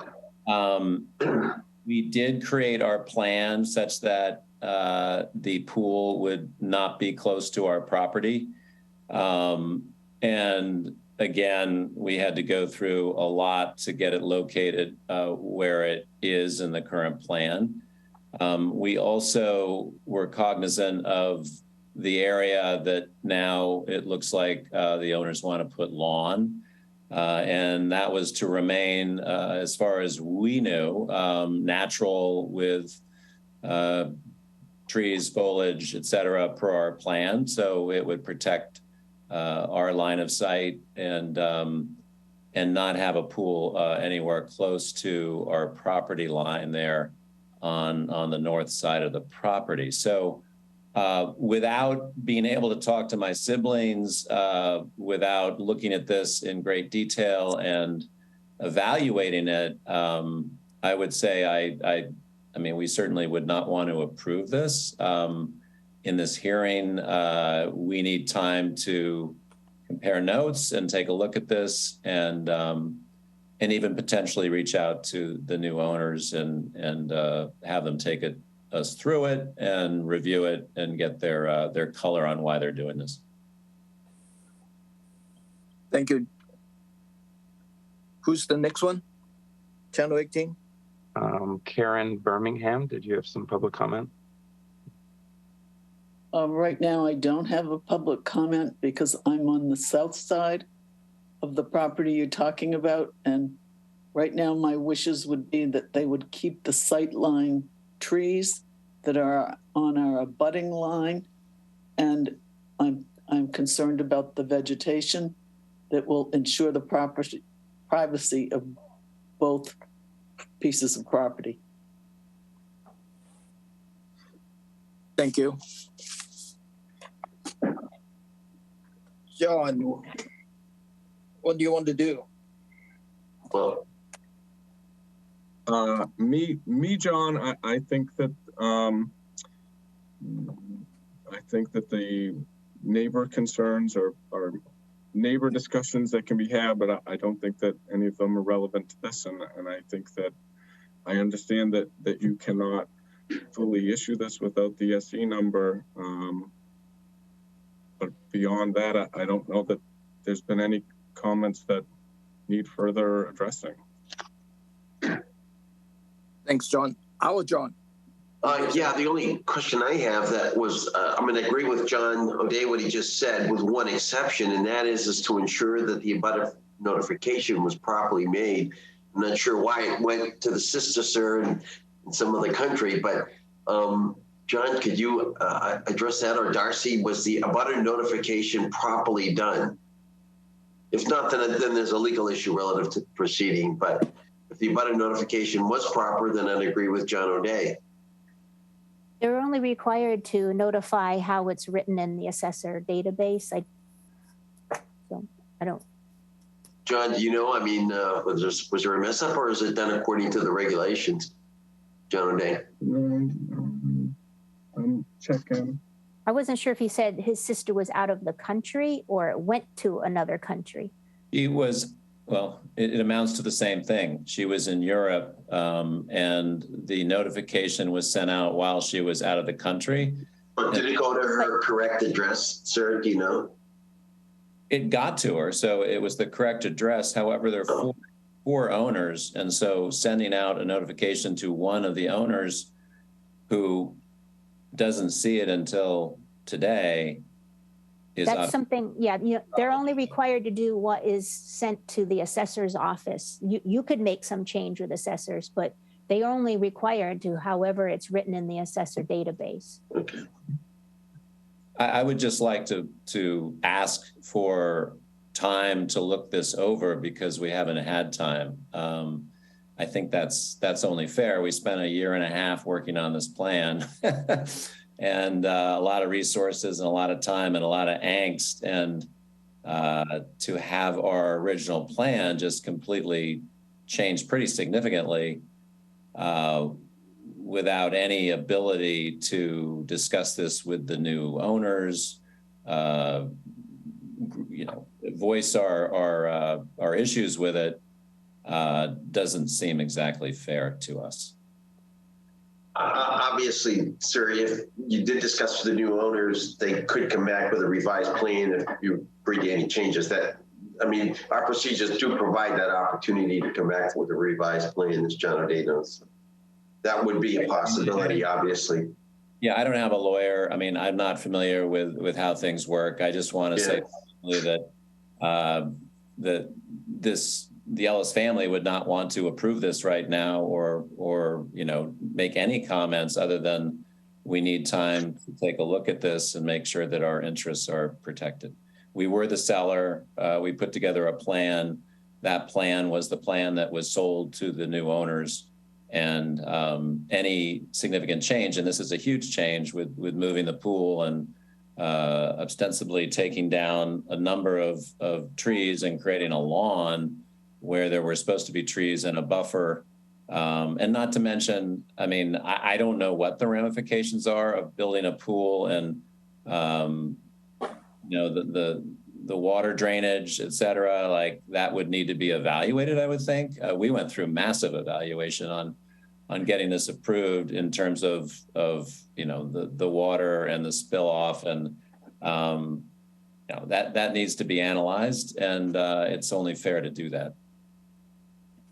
Excuse me, Tom. I just want to, so it said owner 1, Michael Schultz Trust, owner 2, 299 Eel River Road, and it went to 128 Commonwealth Avenue. So they've only provided one address, Boston. No, that's the. Oh, wait, I'm sorry. What? Yeah, I did the same thing, but that was the applicant. So you're talking about the one below it. Simmons? Yeah. Simmons? Yes. Okay. So Darcy, was the notifications proper? Is Darcy? That one's Pamela Ellis Simmons, anchor to Windward Real Estate Trust, 3911 Joslyn Street, Washington. So they only gave one address to go to. And that's not the address that Pamela Simmons lives at. It's my other sister, Sally. Okay, well, you need to make the change at the assessors. Yeah, can only abide by the assessors records. So thank you for your comment. I think you should talk to, your review the plan and talk to the owner and see whether they want to make any changes on the revised plan. Under the regulations, why we have a difficulty not to approve this plan. And then if they want to make a change, they can always submit a revised plan for that. So could I have a motion to approve this project as submitted, subject to a continuance to October the 25th, waiting for the receipt of a DEP number? So the continuance is DEP number only, Tom? You broke up, I'm sorry. What was the motion? Yeah, I said approving the plan, but waiting for the receipt of a DEP number. So moved. Second. Roll call. Abadili. Aye. Gilmore, aye. Hearn. Aye. Lee. Aye. Moran. Aye. That's unanimous. Thank you. Thank you. What was the continuance date, Tom? 10/25. Thank you.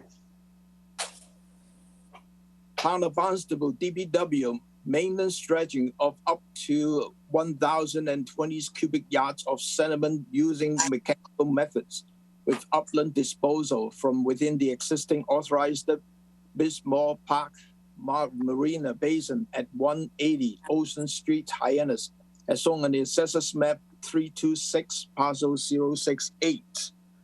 Who is, Jeremy? Yes, that's me. Hi, welcome. Thank you. Okay, I'll take it from here. My name is Jeremy Packard. I'm with Both Infrastructure and Environment. I'm here tonight on behalf of the town of Barnstable DPW to discuss a proposed dredging project at the town-managed slips adjacent to Bismore Park Marina. These are on the western shores of the Inner Harbor of Hyannis. And for the record, the Master EP file number for the project is SE0036035. Green cards about a notification receipts were provided to Darcy earlier today. So this project came about from discussions on a larger planning project that's happening in the Inner Harbor. Some of those preliminary meetings with the Division of Marine and Environmental Affairs brought to light some issues that they were having with some of the slips in this town-managed portion of the marina. We had some sailboats, their keels were grounding out, and some of the slip holders were making comments about the lack of water depth in the area.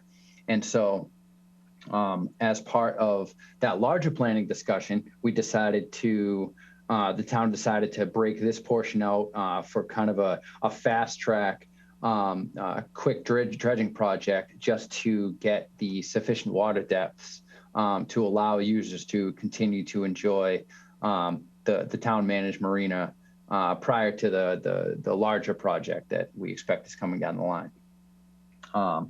So with that said, we propose to dredge to a depth of, or an elevation of -5. The plan shown is in mean lower low water, so depths and elevation are really pretty synonymous here. So we propose to dredge to a depth of -5. And within this area shown here, it results in approximately 11,000 square feet of dredging. It's about a little over 1,000 cubic yards. And this is the area where we're proposing the dredging has been previously dredged. So this is classified as a maintenance dredging project. This area was previously dredged in the late 90s by the town. And so we have coordinated with Army Corps and Mass DEP.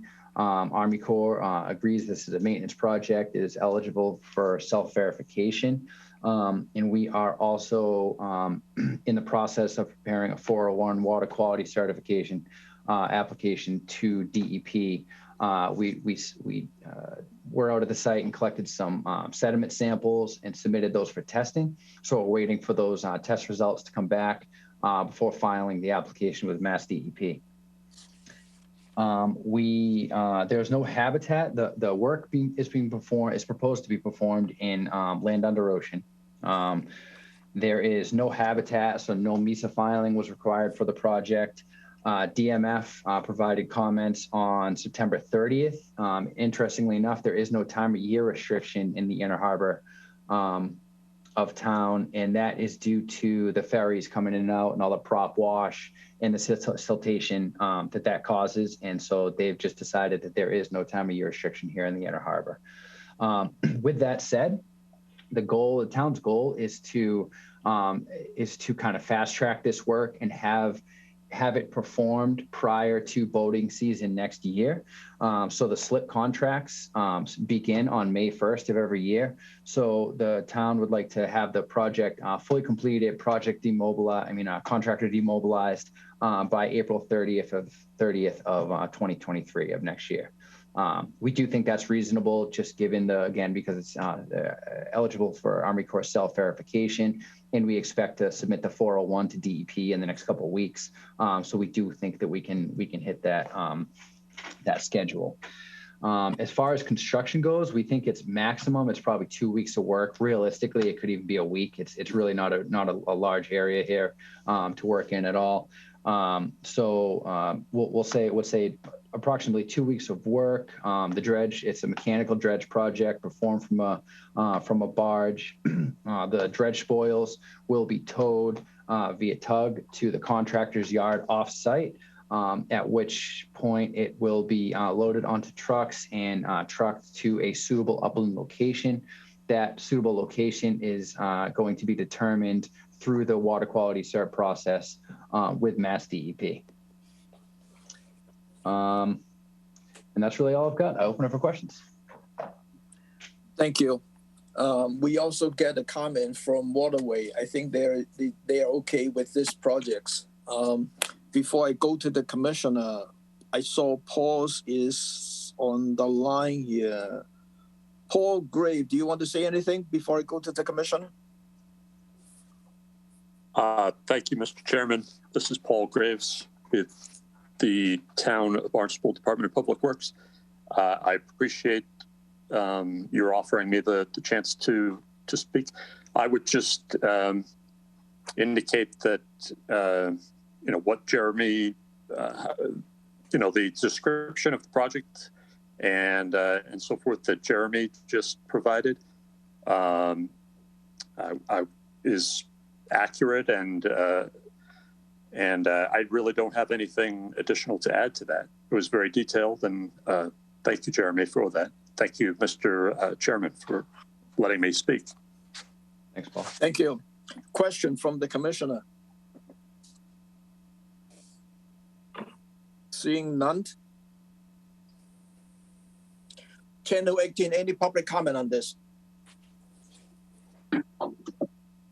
Seeing none. Excuse me, Tom. Yeah. We just want to make sure we had the special condition for the post-dredging bathymetric survey within a year of the dredging event. I didn't know if you were going to state that. I'm going to mention that. Okay. Thank you. Could I have a motion to approve this projects as submitted and subject to a receipt of the bathymetric survey at the end of after 1 year of the dredging activity? So moved. Second. Roll call. Moran. Aye. Lee. Aye. Aye. Gilmore, aye. Abadili. Aye. That's unanimous, Mr. Chairman. Good luck, Jeremy and Paul. Thank you all. Have a good night. Yep. I want to go back to Cape Beach House LLC because they don't have the DEP number. So we approve it, but I have to open it and just to continuous base waiting for the DEP numbers. So, John. Yes. Is it okay with you? You don't have a DEP number for the Beach Cape House, right? Cape Beach House LLC. I did not check that one earlier. Okay. Could I open this Cape Beach House LLC just to consider a continuance because of the waiting for the issuance of the DEP number? I make a motion to reopen the Cage Beach House application, Mr. Chairman. Second. Roll call. Abadili. Aye. Gilmore, aye. Hearn. Aye. Lee. Aye. Moran. Aye. That's unanimous. Thank you. John, I'm thinking of October the 25th, since this would be a quick one. I was just opening the portal to make sure I didn't miss that one. Search.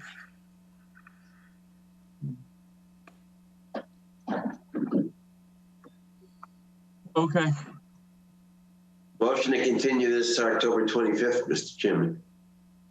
Just solely for DEP number only. DEP number. Yes. Second. Roll call. Abadili. Aye. Gilmore, aye. Hearn. Aye. Lee. Aye. Moran. Aye. That is unanimous. Thank you. Sorry, John. We are into continuance.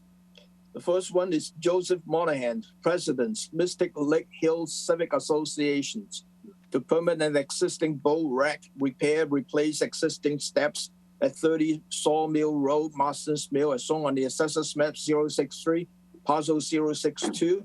This is a continuance from September the 27th, the quorum with everyone. And this is an RDA application, right, Tom? This is an RDA. For the next three application is an RDA for the continuance. Joe, sorry. Joe, yeah. Do you want to talk about your projects or you just want to take questions? Well, evidently the rack was built and the gentleman who did it didn't pull the permit. And is Jane with us? I guess not. She's on. She is. Can you hear me? Oh. Can you hear me? Yeah, Jane, do you want to go ahead and explain? Yeah, I kind of took over this project a little bit and did a lot of the paperwork to get to where we are now. And basically we had all kinds of kayaks and boats all over the beach area. And one of our neighbors, a couple of our neighbors in the community built this rack, not realizing that it had to be permitted. So in addition to that, we have some steps. It's a long, steep hill that goes down to Mystic Lake. And some of the steps are going to be in need of some repair. So as we met as a civic association, I suggested that we call conservation and meet with conservation before we even talked about anything. So I met with Ed Hoops and on the property, and as we were, talking about the property and the buffer zones and what we can and what we can't do, he looked at the kayak rack and he said, I don't think that's permitted. And I said, I have no idea. And this is what started the whole thing. So we said we want to do the right thing, and hence we did filled out all the paperwork, and he suggested that we include maybe adding some future step repair in this RDA, so that as our budget allows, if we need to, repair some of the steps, some of them are in the 50-foot buffer, some are in 100, and then some are more than half are probably outside of the 100-foot buffer. But I made note that if we were to do any kind of repair to any of the existing steps they're about 8 feet wide, that if they were in the buffer, that we would, contact conservation to let you know what we would be doing, whether it's, 3 steps or a step or whatever. We don't have a huge budget, so whatever our budget is going to, allow us to do. Eventually, we would like to do some retaining wall work. That's another whole story. We're not talking about that tonight. We haven't gone there. We know we'd need to get an engineer and do all of that. So when that time comes and the budget allows, we'll, go that route. But right now, we just want to take care of this kayak rack and, get approval that if we wanted to maybe repair or replace some of these steps, that we have the ability to do that. Thank you. If you have any questions, you should contact Ed. I know he has been a great help at the great discussions with you. Yes, he's been great. Any question from the Commissioner, Bill? Will the area of the steps be expanded, or are you trying to maintain the same area? Yeah, no, they wouldn't be expanded. We would keep the footprint that's there. We wouldn't be enlarging anything. And there are many of them that are good. So at this point, we don't have the money to take everything out or replace everything. And we're talking to different contractors and landscapers and trying to get quotes as to what they're proposing. I have talked to a few of them. So I do have some quotes to do all the steps, to do partial steps, to do 1 or 2 steps. So, that's kind of what we're looking at. Thank you. Any other question from the Commissioner? Yes. Wait. Was that John? Just following up Bill's point, I think that if we approve this and I'm okay with it, we do it subject to a prior meeting with staff before they could do any step work. And it's the existing replacement, not expanding in terms of this. So I have a question. So that would be anything in that 100-foot buffer. Is that correct? Yes. So yes. Yeah. Okay. Larry? Thank you. I think I'm unmuted. Let me find me here. Yeah. Jane, I understand that one of the main things you want done is to have this as-built kayak rack approved. Is that correct? That is correct. Yeah, and so that's one of the things. And then you want authority to within the 100-foot buffer with notification to staff to repair and or replace the treads as needed. Correct. Come down, and that's it for the moment. That's correct. Okay, all right. Thank you. I just want to clarify that based upon the way it was presented. And so in that regard, Tom, I could make a motion for a negative determination to that effect, if that would be agreeable with you. No, I need to go to the public comment first. Okay. Channel 18, any public comment? Seeing none. None? Could I have a motion to approve this project as a negative determination? So second. And subject to consult with the agent when you repeat the steps. So moved. And I just wanted to state, please, when you do ask for the work on the steps, you provide the DA number. So you know that what we're looking up, we don't go around the circle again, not knowing if you had a permit or not. So use the DA number when you contact staff. Thank you. So with the motions, Second. Roll call. Abadili. Aye. Gilmore, aye. Hearn. Aye. Lee. Aye. Moran. Aye. That's unanimous, Chairman. Thank you. Thank you. Good luck. Thank you. Thank you. The next one is the next continuance is also an RDA. It's Michael P. and Jill M. Stensky to construct a porch on an existing patio at 30 Great Bay Road, Austinville, as shown on the assessors map 093 parcel 015. This is a continuance from September 27th, and the quorum is everyone. John or Chuck? John, good evening. John O'Day, Sullivan Engineering and Consulting, representing the applicants. Property on Great Bay Road, looking over North Bay on Little Island. We were before you over the last year or two for replacing the bulkhead, which has been completed. We're here today asking to put a porch on an existing patio. We believe follows the filing guidelines for an RDA, and here we are. What's the jurisdiction, John?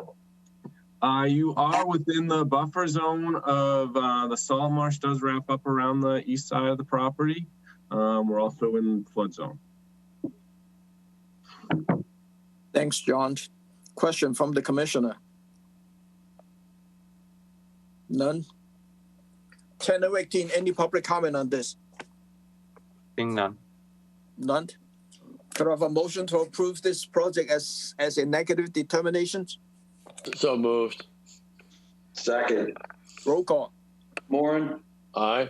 Lee. Aye. Hearn. Aye. Gilmore, aye. Abadili. Aye. That's unanimous. Thank you. The next RDA continuance is Michael and Mary Manning proposed expansion of rinse stations and installation of a patio and masonry retaining wall at 119 Shell Lane, Conduit, as shown on the Assessors Map 019, parcel 101-002. And this is again from a continuance from September the 27th, and the quorum is everyone. Who is this? Teresa? Yes. Hi. Good evening, everyone. Teresa Sprague with Blue Flex Design here on behalf of the Mannings. So our request is to install a patio at the rear of the building. There's a walkout basement. The property owners would like to install permeable pavers that will allow them to have some room at the walkout basement and also underneath the deck. In addition to that, they're proposing a masonry retaining wall underneath the deck that will provide some level area where the pavers will go to provide storage for them. And then in addition to that, they are proposing a 15 square foot increase in the size of their rinse station, which is up on a deck at the rear of the structure. So overall, if you recall, this was a situation, we were before you about a year or so ago. There was a violation. Some trees had been cut without a permit. To mitigate for that, we have completely planted the entire 50-foot buffer zone, installed split rail fence to delineate the buffer zone. We've actually gone into the 100-foot buffer zone, installed a split rail fence to delineate the vegetated buffer from the lawn areas so that there would be no accidental intrusion into the lawn areas. And so the entire 50-foot buffer zone plus is fully vegetated at this time. So I think the proposed increase in structure is fairly minor. And so we're hoping that you will think it's appropriate to find a negative determination on this. Thank you. George? Yeah, Tom, with an RDA, I don't know if we need it or not, but do we need elevations on that retaining wall? RDA probably not. On the drawing itself, it's kind of marked it as plus or minus from a foot to 3 feet. It is. So it runs from about 1 foot to about 12 to 36 inches. Okay. So it varies based on the slope. Yeah. Yep, thank you. Anyone else?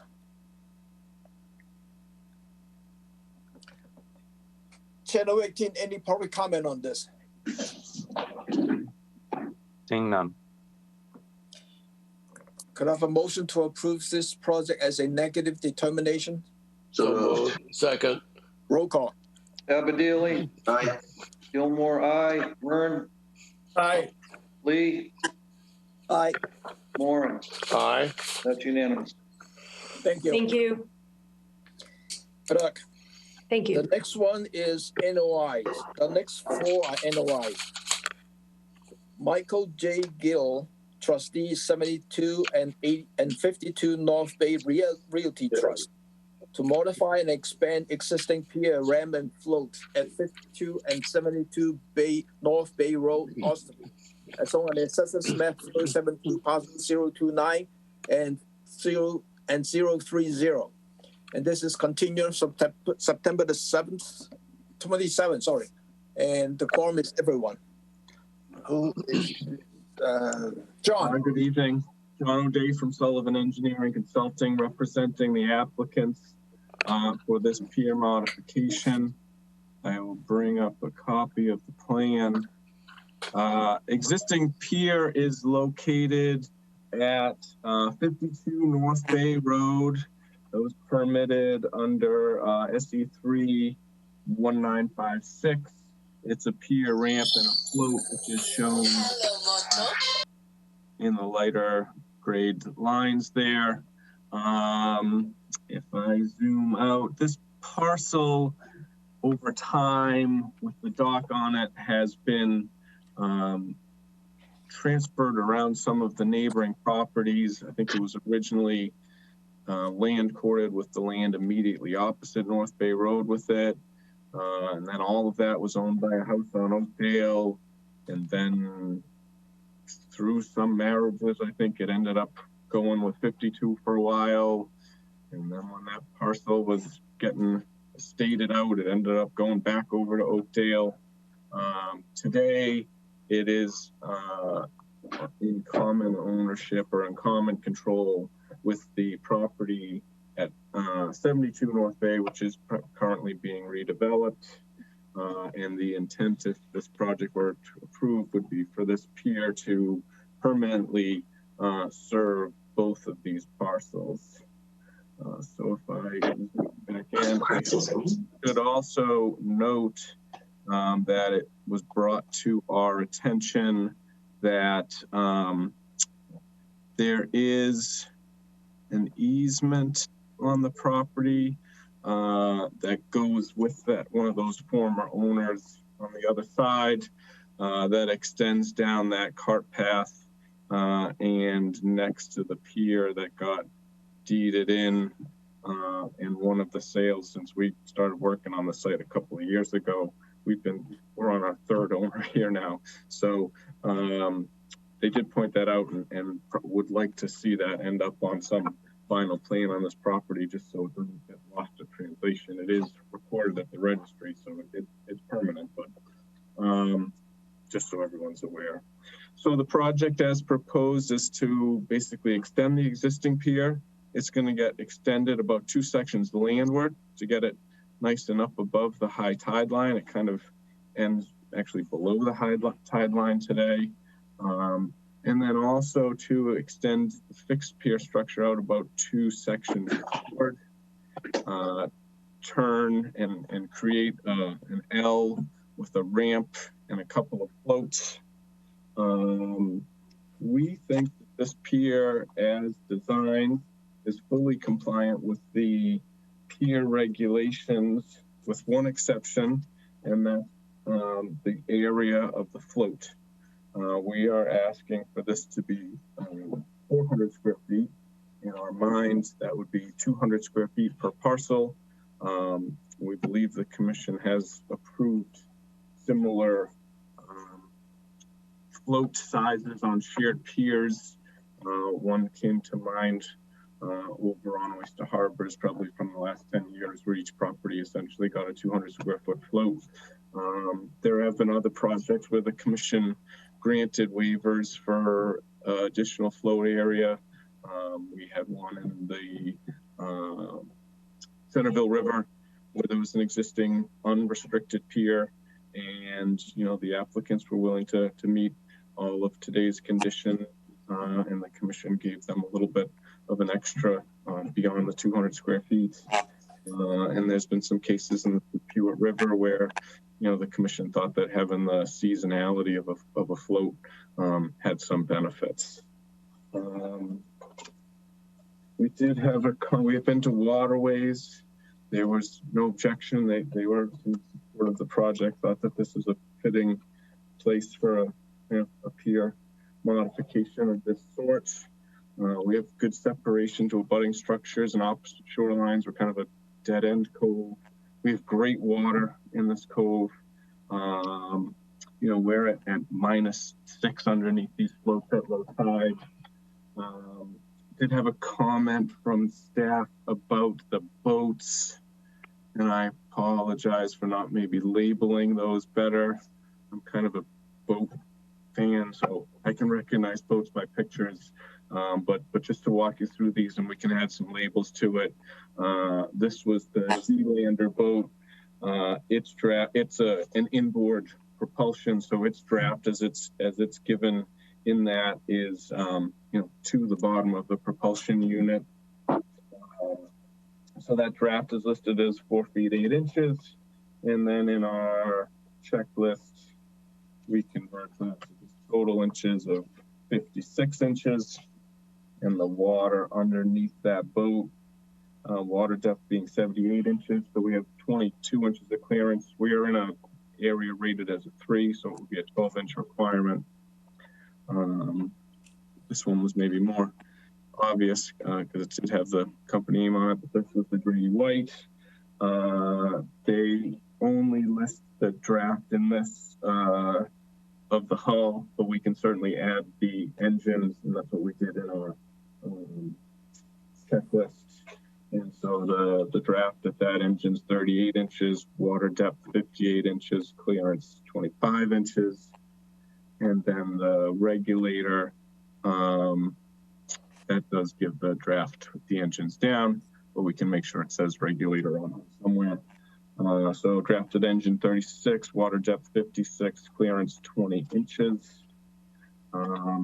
We can make sure that those get better labeled and into your files to keep things clear moving into the future.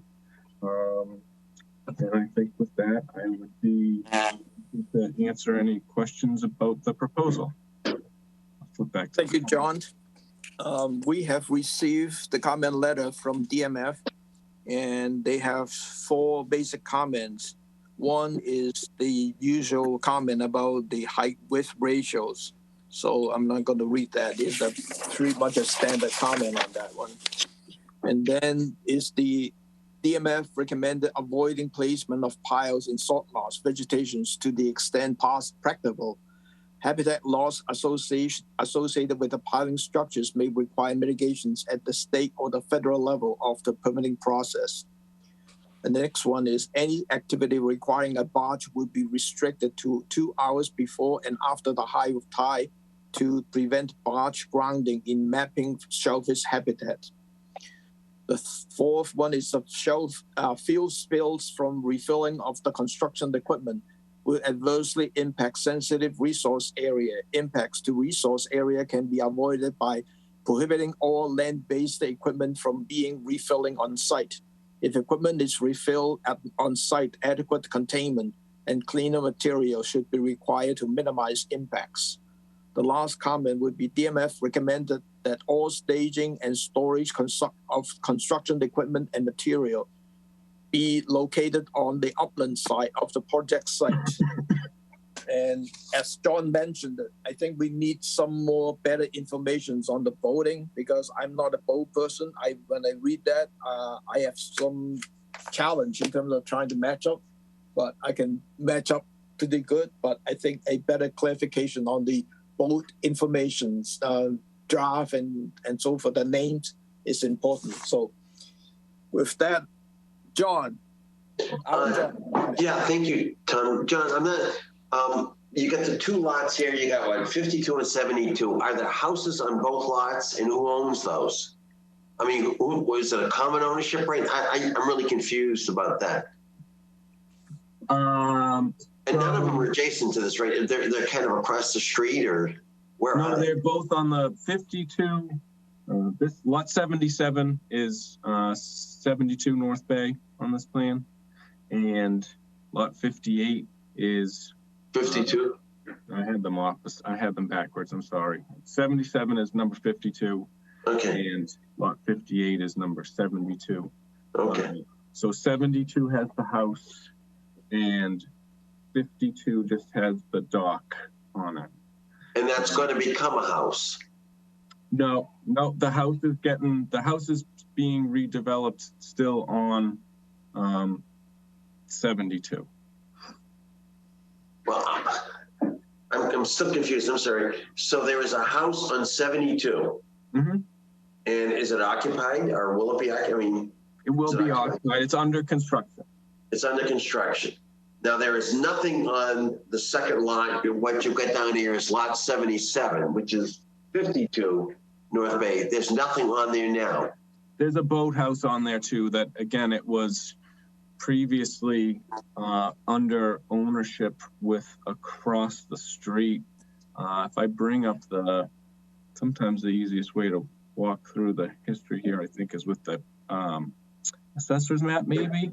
Yeah, but just forgetting the history, who owns it now? The same owner as 52 and 72 are in the same name, so they're not. Has nothing to do with anyone on the other side of the street. It's just these two parcels are on a common deed now and in the same name. Okay, common deed, and there's no dwelling on one of those lots.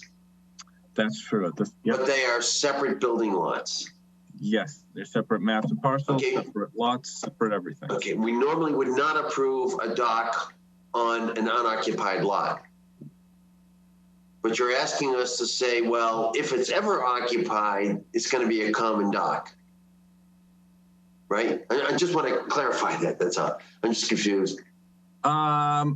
Yes, I think that. Or you simply saying, hey, I've got one house in this. He happens to own 2 lots, so I'm going to get 400 square feet afloat, and therefore, say, I'm struggling a little bit, John. I think that what we're saying is that there is a dock on number 52. It's existing.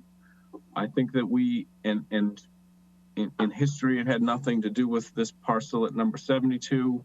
I think that we would have been well within our right to look at number 72 having its own standalone pier. There's plenty of water there. I think that what we're saying is that we think that this is a better situation of having one pier with a larger float than 2 separate piers. Except that one of those is unoccupied. So that person could not get a dock today. Except it's there. Except it's already there. I mean, so I don't know how it got a dock on an unoccupied lot, but there's a history that goes back. I understand that. Well, I don't know. I mean, because basically, you can never have a house there, and we'll have now granted a waiver to our standard regulations to this one owner of the house at 52. You see what I'm saying? I follow what you're saying of struggling with the condition or the ownership status today or whatever. But I think that looking back at the history of it and knowing what could happen tomorrow, again, to understand that there's nothing that would have prevented us from proposing a pier on number 72 today. There could very easily be 2 structures here today, or tomorrow. Nothing would prevent them from saying, I'm gonna sell that lot back to the guy across the street who sold it to me in the first place, and I'll have my own pier and I don't need it. So there could be 2. There's nothing that would prevent there from being 2 piers here today. And you're willing to file a deed restriction in perpetuity. I understand that. Yes. Okay. Thank you. Bill? The float for this enlarged dock, did I hear it's about 400 feet or more than 400 square feet? 400. It's 400 square feet, exactly. So if you were to put a separate dock, you would be confined to less than 200 square feet. If there were 2 parts, if this was 2 docks, it would be 200 square feet each, would be how I would look at that. And then it would be the walkway going out to it and the ramp, and it would be additional area for this to be 2 docks. there's nothing that says that we have to approve an enlargement just because there is a dock there. Here we have a unoccupied house and a place that's completely, without a house. Is there any, I don't know what the word is, requirement that we approve an enlargement? I'm thinking that there isn't. Maybe Darcy or Tom can correct me, or John. I think that you would have to tell us which provisions of the regulations some enlargement would not meet. So, Bill, in answer to your question, I think what John's referring to is in the past, we have said where we have a jointly owned, two properties, a jointly owned dock, all right, which means that instead of one dock, instead of two docks, you'd only have one dock in perpetuity. We would therefore consider a waiver to the square footage of the flow. So the argument that John is making is that, listen, I'd have every legal right under your regulations to put in a whole second dock. But rather than do that, I will agree not to put in a second dock if you give me a waiver for an additional 200 square foot of flow. So in the past, we've generally done that. Or we have done that before. But in that situation, you're sharing a dock with another property for which there isn't even a house, and the other property, there isn't even an occupancy. That's the question that I was getting at. That's why this one is a little bit different. If they were both owned and occupied, and they said, hey, listen, instead of coming in and asking for our own dock, we agree with the neighbor to build this, that's a pretty easy one for me, Bill. Right. This is that's what I was trying to point out, maybe not effectively. I'm a little concerned because there's not a second owner here. There's not a second house. There isn't even an occupancy in either place. In either place, yeah.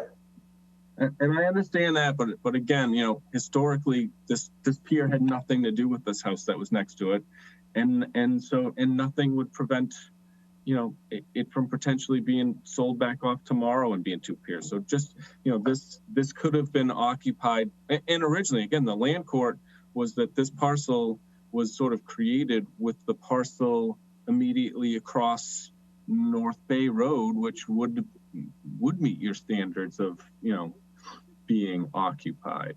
Or if I flip to so again, this is the parcel with the dock, and going back in the land court history, it was created with this parcel.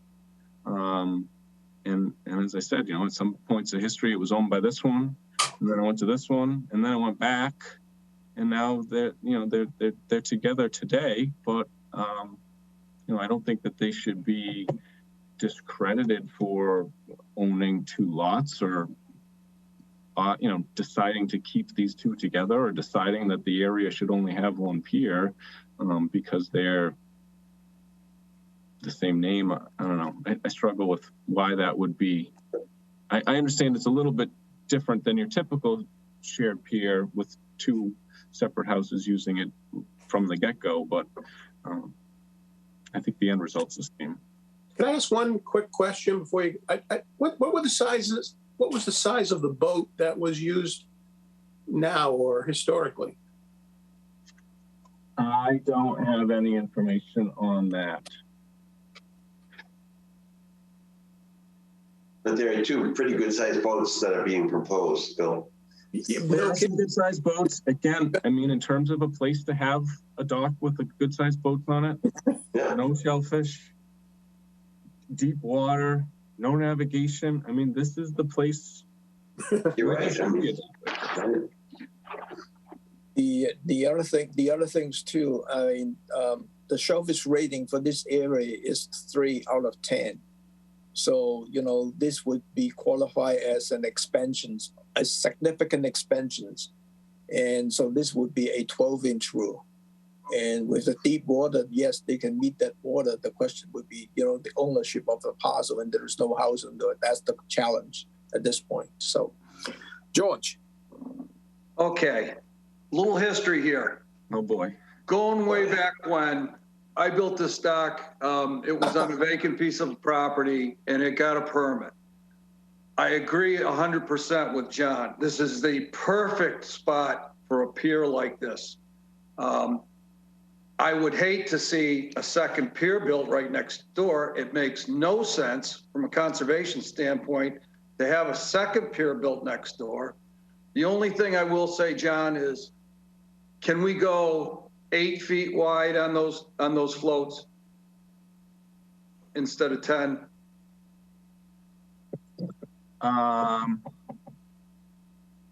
You've got them held. You got them held by 4 piles. There's it's a very nice sheltered area, as you know. Tons of water in there. It's perfect for this pier. I just think if it would make it more palatable to the other commissioners, maybe cutting down by 80 square feet and making it 8 feet wide instead of 10 feet wide, you know, might be something you might consider. But I mean, for us to look at this and say, you know, the heck with you, we're not going to let you have this. He's going to put another pier in the other side. So I think from a conservation standpoint, this is absolutely the best way to go. Thanks, George, for the history. Larry? George, I'm going to throw a variable at you slightly. There's 2 floats that are being added, not counting the ramp, and then there's extensions on the existing pier. So the 2 floats you're talking about, I believe, are the ones. There's one between the 2 new vessels, and one on the outside of the new vessel. Is that what you're looking at? Seeing it that way? If I can draw here. These are the 2 floats. They're next to each other. Right. They're in between. Oh, and end to end. End to end. Oh, I see. Okay. All right. So there's not the drawing. I understand, John O'Day, why you have this outside edge here with a. I thought that was a float, but it's not. So these are the 2 you're looking at. That's it. You know, I'm not going to split the difference here, but if you've got a proposed 10-foot wide float combination in here, my supporting view of that is that you've got a vessel on each side, not because of traffic, but because of strength. And it appears to me, and I'm not nearly as skillful technically, George, as you are, but the extra width from going from 8 to 10 feet makes plenty of sense in view of the fact that you've got these 2 vessels here. Even if these vessels weren't that size, you still got 2 vessels up against it.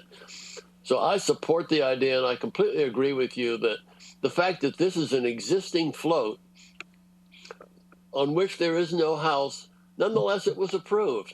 And I don't think we retroactively have the authority to suddenly change the requirements for any improvements to this. If we do, then I'd like to hear what the legal and factual basis is for doing that.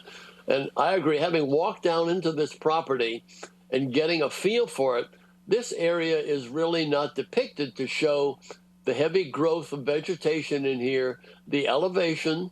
It's not, John O'Day, I don't think you needed to put the elevation in there. But basically, by putting this in, you're not disturbing this area at all. And I think that's a benefit. I think this area over here, clearly this is going to come down from this house by this new pool. You're going to come down there to get to the pier. This comes along through here. I completely agree with George Gilmore. And my thought is that I've even support the 10-foot wide. You can make it 9, but what difference does it make? You know, the argument for 8 versus 10, I think is insignificant. That's my view on it. And the legal reason, Larry, is obvious. He's asking for a waiver from the regulations to go from 200 square feet, which is in the regulations, to 400. He's asking for a waiver. That is the legal basis. Good. He's justifying. May I finish? He is justifying that by saying, "I will file a in perpetuity deed restriction on the second lot." Right. And in the past, we have generally granted that. Yep. I think that's fine. I don't have any trouble with that. I mean, that's a legitimate, factual, and legal reason. Right. But you asked what the legal basis was. That's no. I just said to reiterate it, to state what it is, and it's fine. Great. George, yeah, I'll just go one more time and just say, if we don't approve this, you're going to have a pier on that other property. And he can legally do that. And so, I mean, this is a very acceptable alternative to that. Thanks, George. Channel 18, any public comment on this? Seeing none. Excuse me, Tom. Darcy? Yeah, so if you're looking to approve this, you'd be doing a finding, correct? To make it clear. And in the finding, would you be stating like one of the sunset clauses that would say if they ever went back, and plus this being also in the deed restriction, if they wanted to build a second pier on the other lot, that then they would have to go back to the 200 square foot float. Is that correct? Well, normally, Darcy, I think what we do is just require a deed filing approved by town council, a restriction on the deed that would be in perpetuity. Right. Okay. The second lot would not ever have a dock. Oh, all right. Okay. Got it. And a question for John on this one. You talked about proposed lighting. It sounds like you wanted to have it, but you don't show it on the plan. So that would have to come back. We'd be putting a condition that it's not approved at this time, because usually you'd have to show the location on the lighting. I think we had it in the, historically we have not done it. And then in some of our discussions with you lately, Darcy, it was like, do we deal with it through the clients, or if the order is still open, you're just approving it administratively. So we said, probably for the first time ever, we'll just put it on the plan on day one. And so we did have the note in the pier section about, type and the spacing and the verbiage right out of the regs. Then I'm good. I thank you for pointing that out. And then one last question for you, John. So the pilings are staying in place, but what would be taken out seasonally would be the floats and the ramp.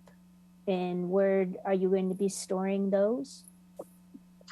I'm assuming they're going to go off-site to a float warehouse in the Ashby or whatever, but I think that whatever the standard condition is of not in the wetlands. Yeah, all right. It's fine. Okay, thank you. Those were my questions. So let me try to do the findings. So my public comment first, Tom? I thought I did that already. Channel 18, any public comment? No. No. I'm going to try the finding that this is, we're going to approve this as a share pier so that they would have a deed restrictions on the two lots. And there is a waiver for granting the float area. And I'm leaning towards George in terms of the 8 foot and reduce it down to 320 square foot instead of 400. And this is a shellfish rating of a 3, so this is a 12-inch rule. And that's the finding for now.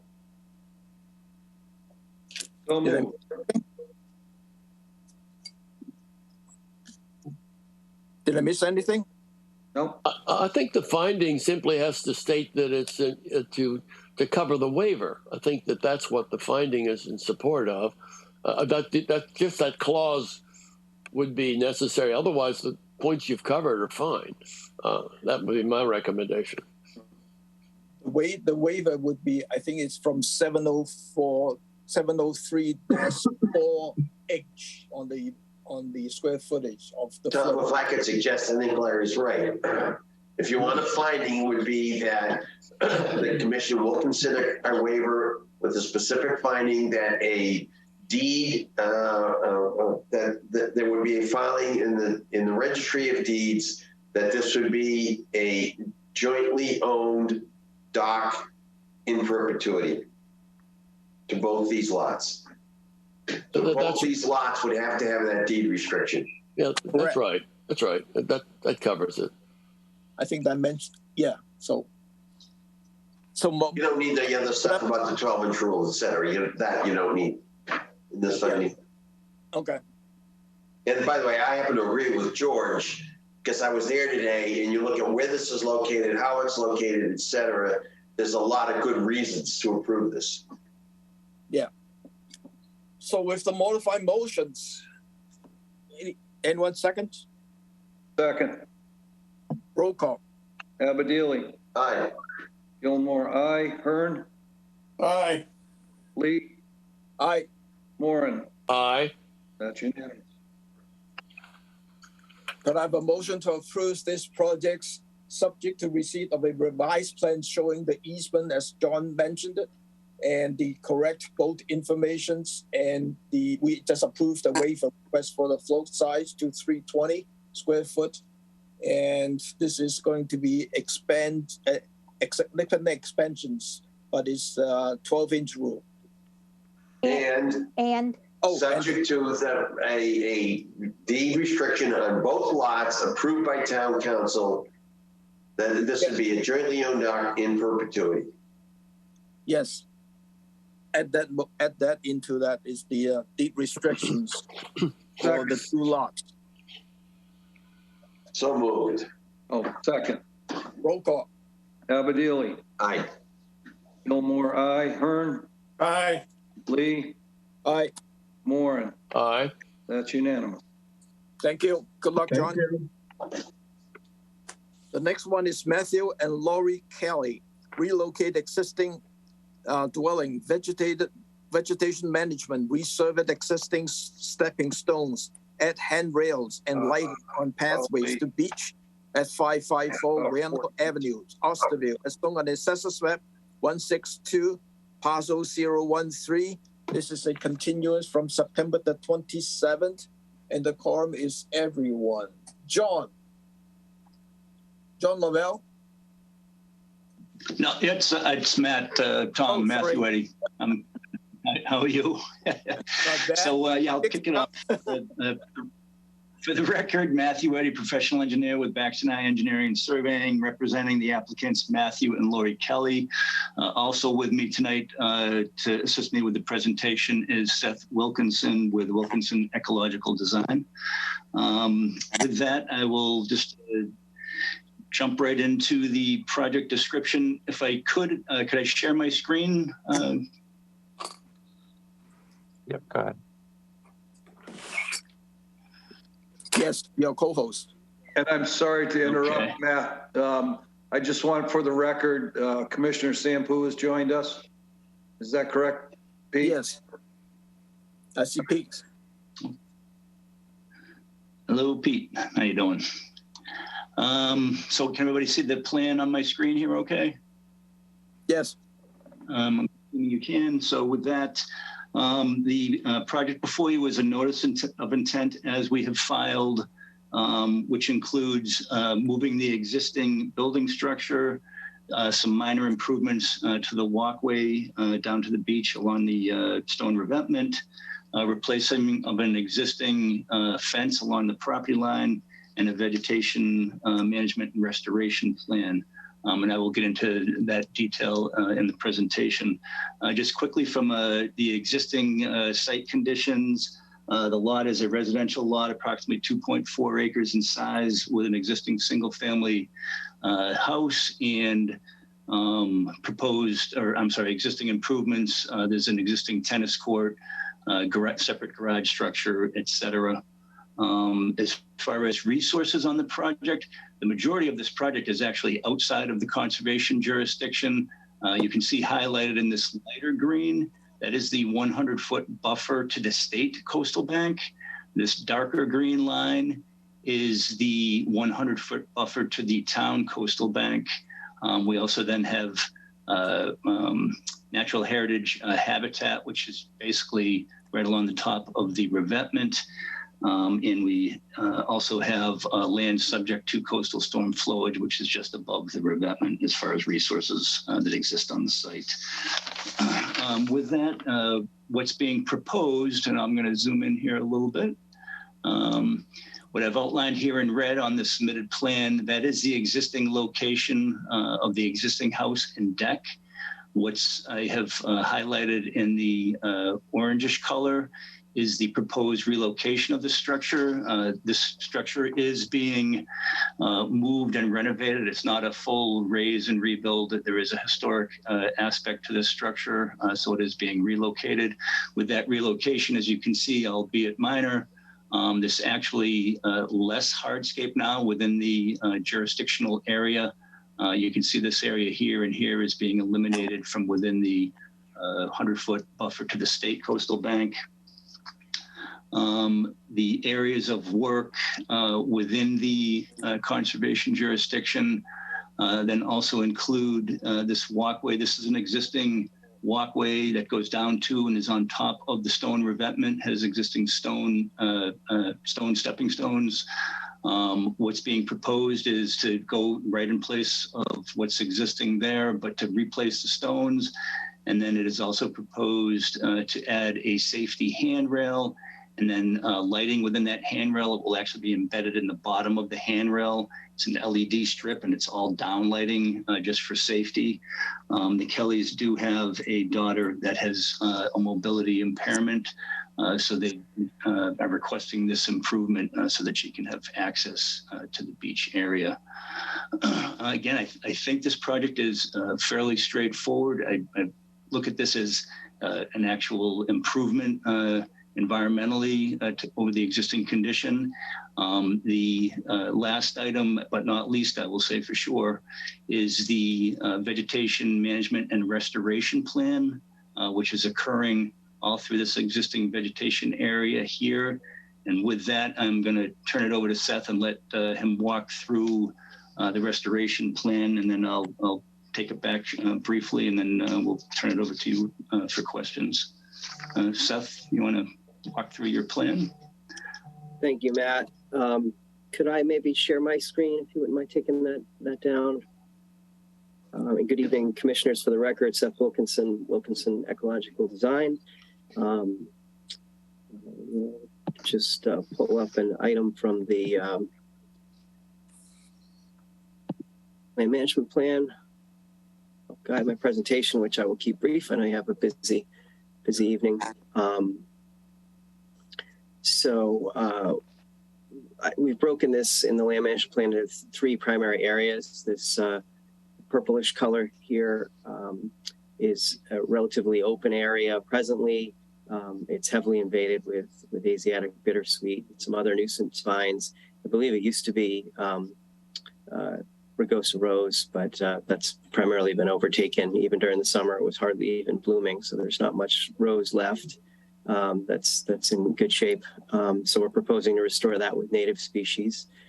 This area in yellow is primarily common juniper. It's just an old estate, and it's just been overrun by invasive species as well. And we're just proposing to remove those and restore.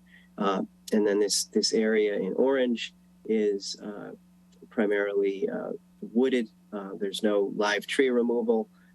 We are proposing to remove some soft snags, which are very likely to windthrow as soon as the invasive species around them are removed. So we've just proposed to flush cut them and deposit the wood on site within the jurisdictional areas for the benefit of wildlife. Just be more horizontal than vertical. And then we would propose to remove the invasive species in this area and restore the functionality of the wooded area will only improve. We'll bring a native understory back. That's coming through the form of about 178 native shrubs, which will be planted throughout the shoreline area. So I think the take home here is that we'll have a considerably better restored buffer to the resource areas. And it's not quite a half an acre of restoration. And when you consider that that's not actually required as mitigation for this project, we feel it's a particularly good benefit for the site and an improvement that the owners are happy to make. So with that, I'd be happy to answer any questions the commission might have. This one, let me see here. We are still waiting for the NHGSP letter, and DMF has no recommendations as far as the sequencing, timing, and the methods that would further avoid or minimize impacts to marine resource at this time. A question from the commissioner.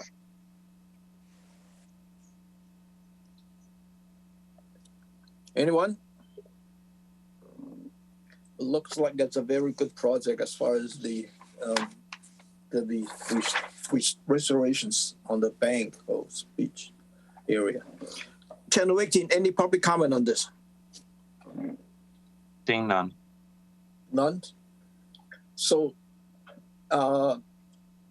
Matt, a couple of things I want to include it in as far as the condition is the annual report for 3 years, a written notifications to the Conservation Division if there is a change in terms of the contractor. In this case, is the Wilkinson Ecological Design. Darcy, do we need demarcations? No, now I understand a little bit better looking at the presentation that we don't need the demarcations for this. And then we'll need a continuance waiting for the issuance of the NHTSB comment letter. Is that okay with you, Eddie? Yes, it is. Yep. Could I have a motion to approve this project subjects to 1 is the annual report for 3 years, and 2, a written notification to Conservation Divisions if there is any change in terms of the contractor. In this case, is Wilkinson Ecological Design. And 3, a continuance for issuing the NHCSB letter. And I'm looking at November. Hello. November the 11th. So moved, Tom. Second? Second. Roll call. Abadili. Aye. Gilmore, aye. Hearn. Aye. Lee. Aye. Moran. Aye. Sampu. Aye. That's unanimous, Mr. Chairman. Good luck, Eddie. Tom, you said November 11, right? Yes. Okay. Yep. Thank you very much, all. Have a good evening. Thank you. Thank you. Next NOI continuance is Red Lily Pond Project Associations to amend order of conditions by cutting and removing nuisance aquatic weeds from Red Lily Ponds and Lake Elizabeth manually to improve the water quality as shown on the Assessors Map 226 and 227. This is a continuance from September the 27th, and the quorum is everyone. Who is doing the presentation? Ken? No, actually, Patricia will start, then I'll speak. This is Doug Farquhar. Thanks. And then, I was just trying to unmute. Yes, I'm Patricia Deaton. I'm the president of Red Lily Pond, and Doug Farquhar, who is here, will be doing the presentation with assistance from Ken Wagner, our lake management consultant. Thank you. Okay. Thank you. Let me make sure I get the right screen up here. My name is Doug Farquhar. My wife and I own a home at 109 Lake Elizabeth Drive, which is right across Lake Elizabeth Drive from the photograph you see here of Lake Elizabeth. I'm also the vice president of the Red Lily Pond Project Association. I wanted to make a very brief presentation just to make sure that we're all level set on where we are. The order of conditions was issued by the Conservation Division after a vote by the Conservation Commission in November of 2021. The order of conditions was issued on June 27th, 2022, but we did not receive it until August 22nd, 2022. I mention that only because if you're wondering why this is so sort of last minute, there have been a number of delays associated with trying to get in there and get these the weeds out of the macrophytes out of the ponds, and that's part of the reason. The original order of conditions permitted cutting and removal of up to 25% of the macrophytes. It was based on using an echo cutter, a barge, mechanical barge, that would permit cutting and removal of vegetation. The order of condition also mentioned, however, that in shallower waters, waters of 2 feet of depth or less, that there could be manual removal, so that the original order already contemplated that there would be some manual removal of vegetation.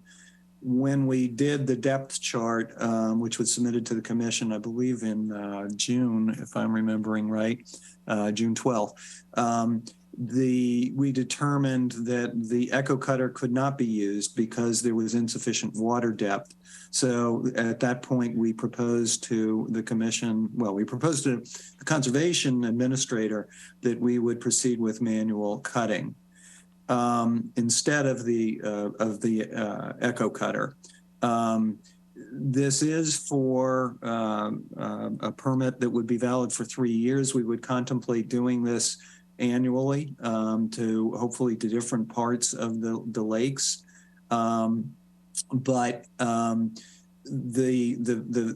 It's very unlikely that we're going to be able to raise the water level so that the echo cutter or similar equipment could be used before the termination of the permit, even at 3 years or even with a 1-year extension. Still, we would like to have that built in that would be permissible.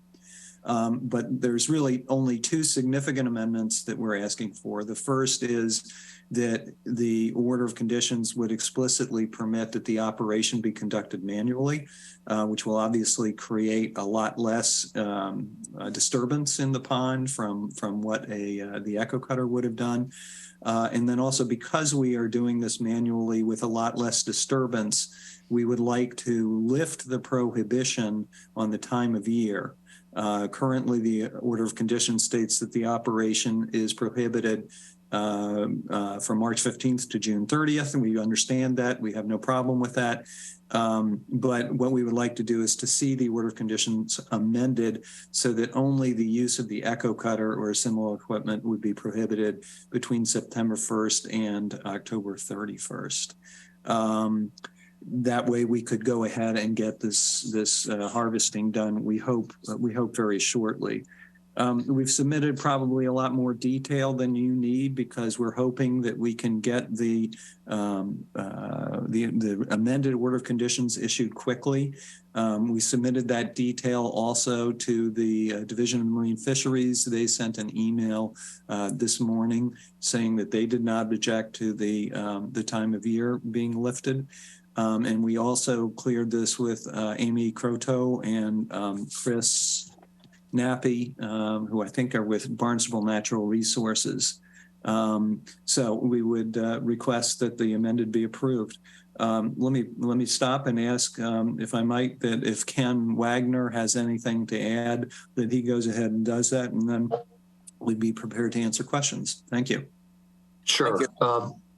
I'm Ken Wagner, Water Resource Services, acting as a consultant to the Red Lily Group.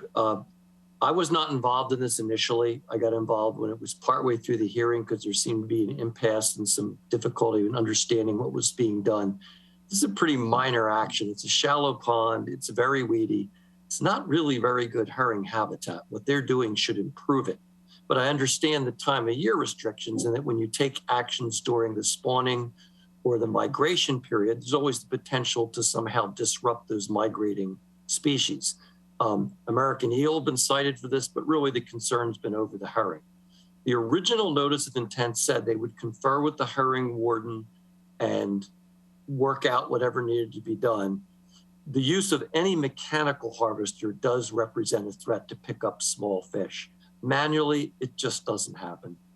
So the switch to manual should really not be an issue at any time of year, but it's fine. They can wait till July to start because you want some biomass to be out there, and they would pull out some weeds. At that point, it should actually improve the habitat. Our understanding from the counts is there's very few herring making it there, a combination of issues in the run and the rather poor habitat in the lake itself. So this really is an improvement project. It did not get filed as an ecological restoration limited project. It doesn't have to. The only real difference is that would relax some of the performance standards, and there's nothing here they can't meet. So it's really just a formality in terms of releasing them from the time of year restrictions that are just sort of applied by rote and approved by Division of Marine Fisheries because they want to be able to get some work in here. This year is really just about practicing and getting some of the material that would otherwise form more muck in the bottom. It'll really be more important next year, but it's a great idea to get started now. Next year probably won't happen this time of year at all. It'll be done much earlier. Who want to talk next from your side, from the applicant side? That completes our presentation, Mr. Lee. Thank you. Thank you. Couple of things I just want to clarify is from the application, I understand that Dr. Ken Wagner is providing the training for the individual doing the pooling. Am I correct? Yes. And so you can document in terms of, who get trained and so forth. I think one thing that we will need is a pre-activity meeting with the MEA because they want to have a chance to talk to your individuals who's doing the pooling. That's the request that I got from MEA email. And then I think as you mentioned, the DMF has no problem for you to do to lift the time of the year restrictions in the fall. So that means you can go and practice on your manual pool this year. And I think that may be fine for the next 2 years. And DMF also asking if there is any follow-up report after your first round of manual pooling. They want to get some copy of the report. So is that correct, Darcy? Yes, it is. Yes. Yeah. Sorry. Yeah, I was going to confirm it too, Mr. Lee, and we have no problem with that. In fact, the extensive discussion of what we propose to do has been shared with the hearing warden, with Darcy, with Kim, and we had contemplated that there would be a closeout report after the harvesting is performed. Darcy, is there enough to go through, or do we still need to go through the special condition? I think that all mentioned it as part of the special condition already. Yes, that's fine.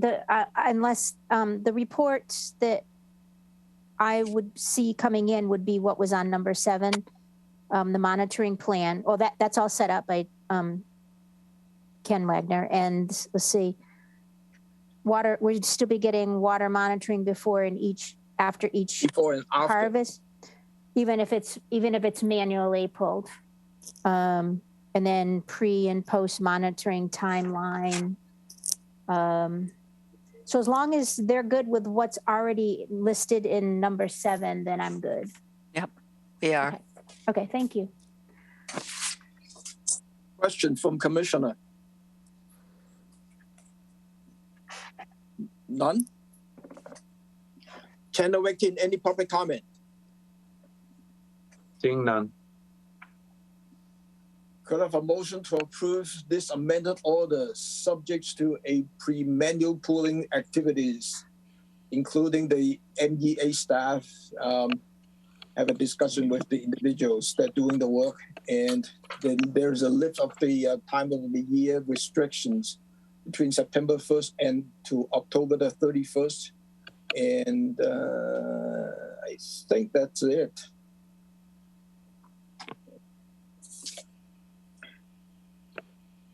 So moved. Is that you're asking for, Tom? Yes. Yeah, make the motion. Second. Roll call.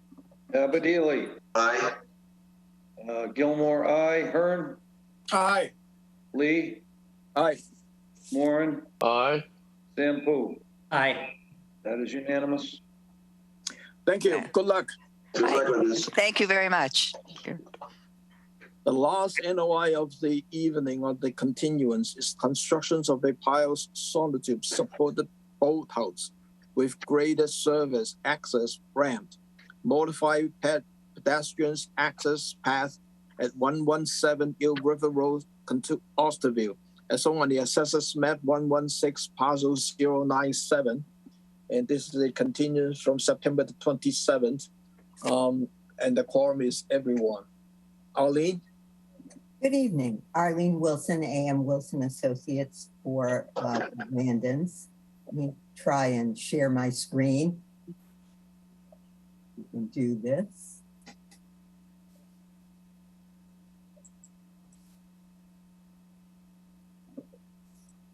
There. Well done, Arlene.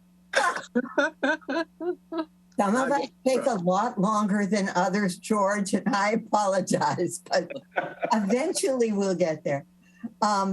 So This is the site plan for the boathouse, just to remind everybody. I'll try and be brief because I know it's very late.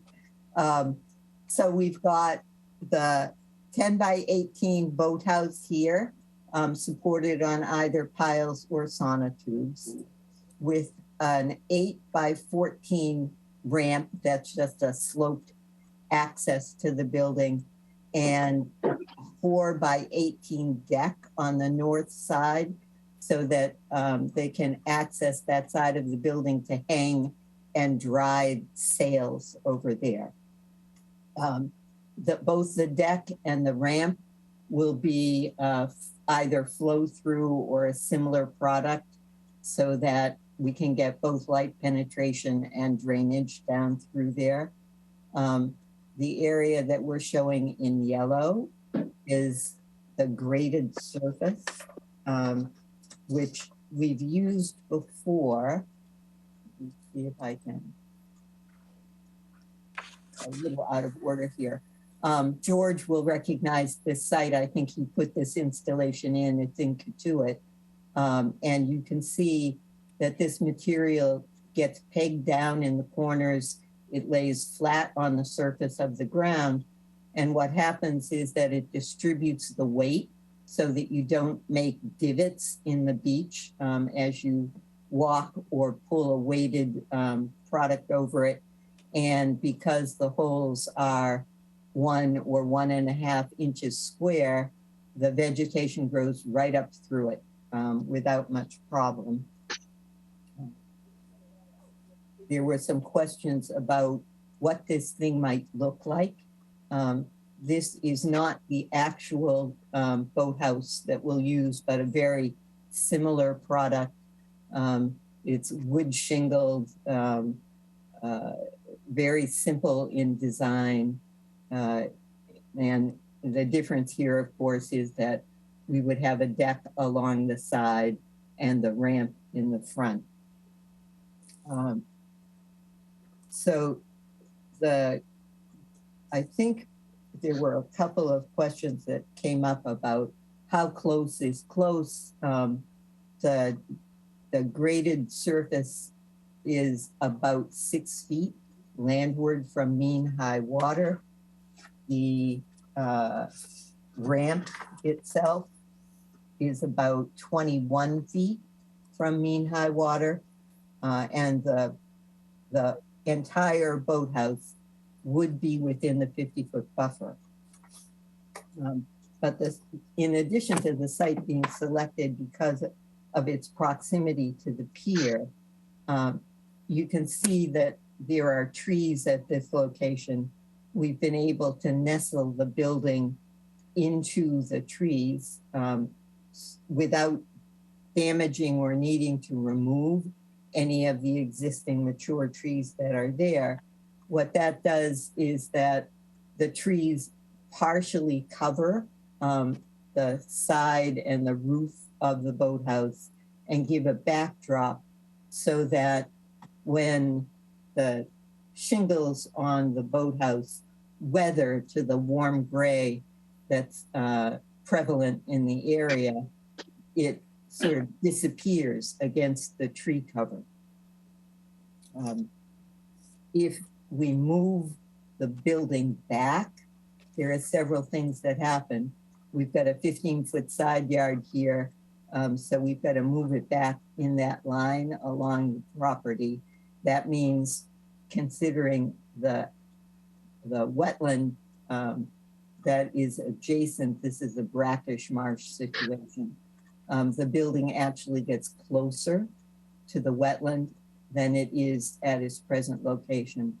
And if we were to move it back behind the trees, it would be right at the edge of that wetland. Ms. Randon has a laser. It's a small one-person boat, but the hull weight is 130 pounds. She has severe osteoporosis. She can no longer effectively drag that boat up onto shore. These boats, although the hull is heavy, they're fairly fragile. We provided the commission with a lot of information on that boat. What people move them around on a dolly. So you back the dolly down to the edge of the water, pull the boat onto that, and then pull the dolly up onto land. And that whole thing is relatively heavy. This structure and the ramp that goes with it will make it possible for Ms. Randon to continue to use that boat by herself. At the last hearing, we were asked to look at alternatives, cumulative impacts, and whether the boathouse is a water-dependent use. In terms of the alternatives, someone had suggested at the last meeting that Ms. Randon might hire a person to help pull that boat. The problem, of course, is that much like taking a walk, when you want to go for a sail, you might not have an employee readily available unless you hire them full time to do that sort of thing for a sailor that might need to pull that boat once a day or once every other day is not an effective use of time or money. We also looked at a small vehicle that might be used to haul the boat. And again, we gave the commission quite a lot of information about that, that particular option. We talked to the boat manufacturer, boat salespeople, and they recommended a very cute, small John Deere vehicle. The problem with that vehicle is that it needs a flat, stable surface in order to facilitate its use. And we've got the problem of needing to haul the boat on the dolly because she can't pick the dolly up to put it on a trailer. The largest wheels that go on that dolly have a clearance of something less than 5 inches. So again, the surface has to be very flat, very firm, no ruts. And in addition to that, the problem that we have is if you look up in this corner, we need to bring that boat up what is this mode path. There's another path that comes this way up the hill, up to get to Miss Randon's house. This section is quite steep, 6 to 1, because the vehicle and the boat on the dolly are about 27 feet long. That means that the back of the boat is going to be higher than the machine that's pulling it, and the machine can't operate under those conditions. There's also quite a cross slope on that path for those of you who have been down there. And so it means that we would not only wind up grading to flatten the slope in the uphill side, but we would also wind up grading to get rid of the cross slope on the pathway. We might need fencing for safety, perhaps some retainage, and then we need a place to turn around down near the water. That's a diameter of about 30 feet in order to turn the vehicle with the boat on the dolly. That means that the trees that are in the area that we're going to be able to save with the boathouse will need to get cut down. There'll be some grading in this area as well. The total disruption in order to make that work for the small vehicle is something over 2,600 square feet versus about 300 and 164 square feet for the boathouse situation. So it's roughly 7 times greater in terms of environmental impact than the chosen alternative. There was a suggestion that we use the Bridge Street boat ramp to haul this boat. We have a similar problem to the issue here, and that is you can't pull that boat out of the water on a trailer. You have to pull it out on the dolly and then put the dolly with the boat on the trailer. My grandson happens to race these boats. He's about to turn 15. The bunch of kids that he races with are between 14 and 17. They keep their boats down at the Hyannis Port Club, the Hyannis Yacht Club. And when they haul these boats out of the water at the edge of Veterans Beach and put them on the dolly and then try and lift them onto a trailer where they sometimes move the boats, or alternatively into the back of a truck, it takes 4 of these kids to lift that boat. Ms. Randon clearly is not able to do that. I couldn't do it. You can't do it. And so it turns out also not to be a reasonable alternative. On the issue of whether this is a water-dependent use, I provided some information that went through the definition that you have in your regulations.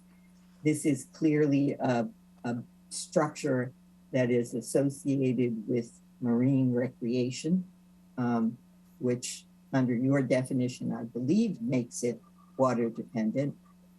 We also asked the building commissioner for his opinion because in the zoning bylaw in town, there is a required setback for structures from wetlands and water, except for water dependent facilities.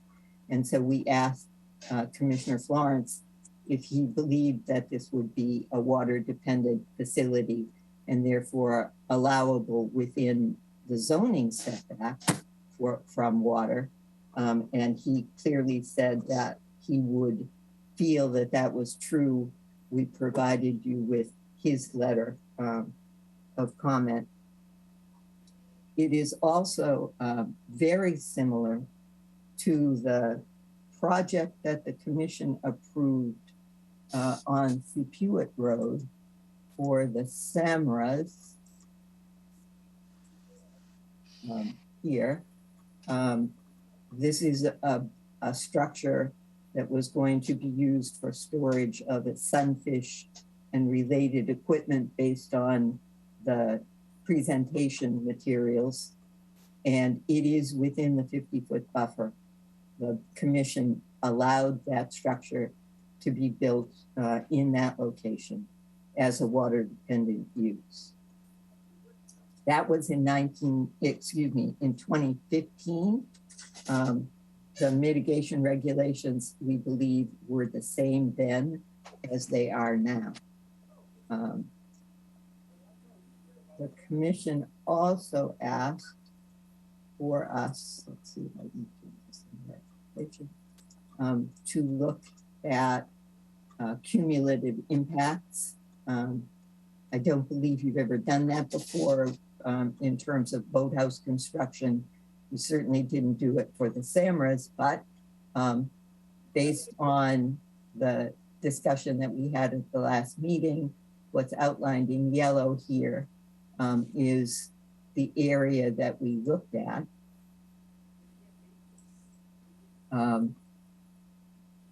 Every one of these arrows represents a property that has a boathouse or a boat shed in close proximity to the water. This is only the section on Eel River Road between the Randon site and the entrance to Eel River In that short distance, there are actually 7 of these things. So I would contend that boathouses are a very common structure along the waterfront here. In fact, they're part of the historic ambiance of the waterfront in the Osterville and Cotuit area. The concern that there would be a deluge of similar requests for boathouses if the board were to approve this, I think is not a real concern. The Samara's Boathouse was approved 7 years ago. And in the time between that approval and this one, including this one, there have only been 4 requests for boathouses based on your permit list, and the other 3 were granted. But that's hardly a deluge worth of similar projects. And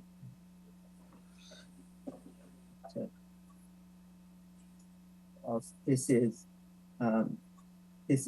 Seaview Ave, and Garrison and Bayberry Lane are up here.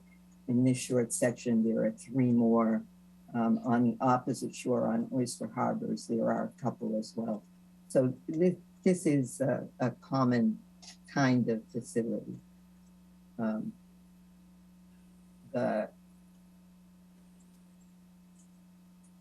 The abutters suggested there were a couple of concerns.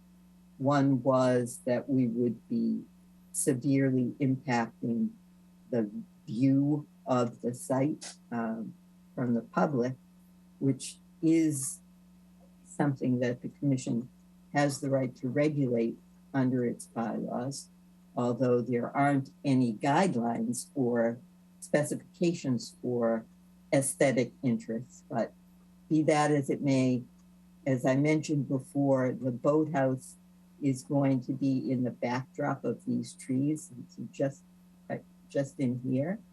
And what that does is leave the vista of the wet meadow on the north side of the project. This is the Randon's Pier. So it leaves this entire vista untouched.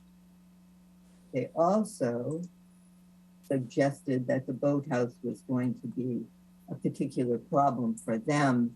The commission doesn't regulate the impact on individual abutters from aesthetics, but be that as it may, again, this is the butcher's house up here.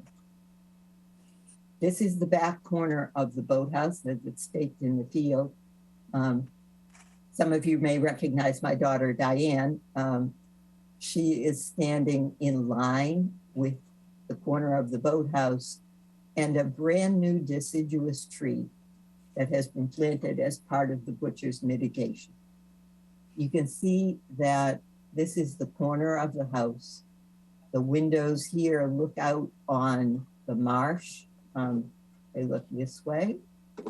And the front windows look out directly at the water.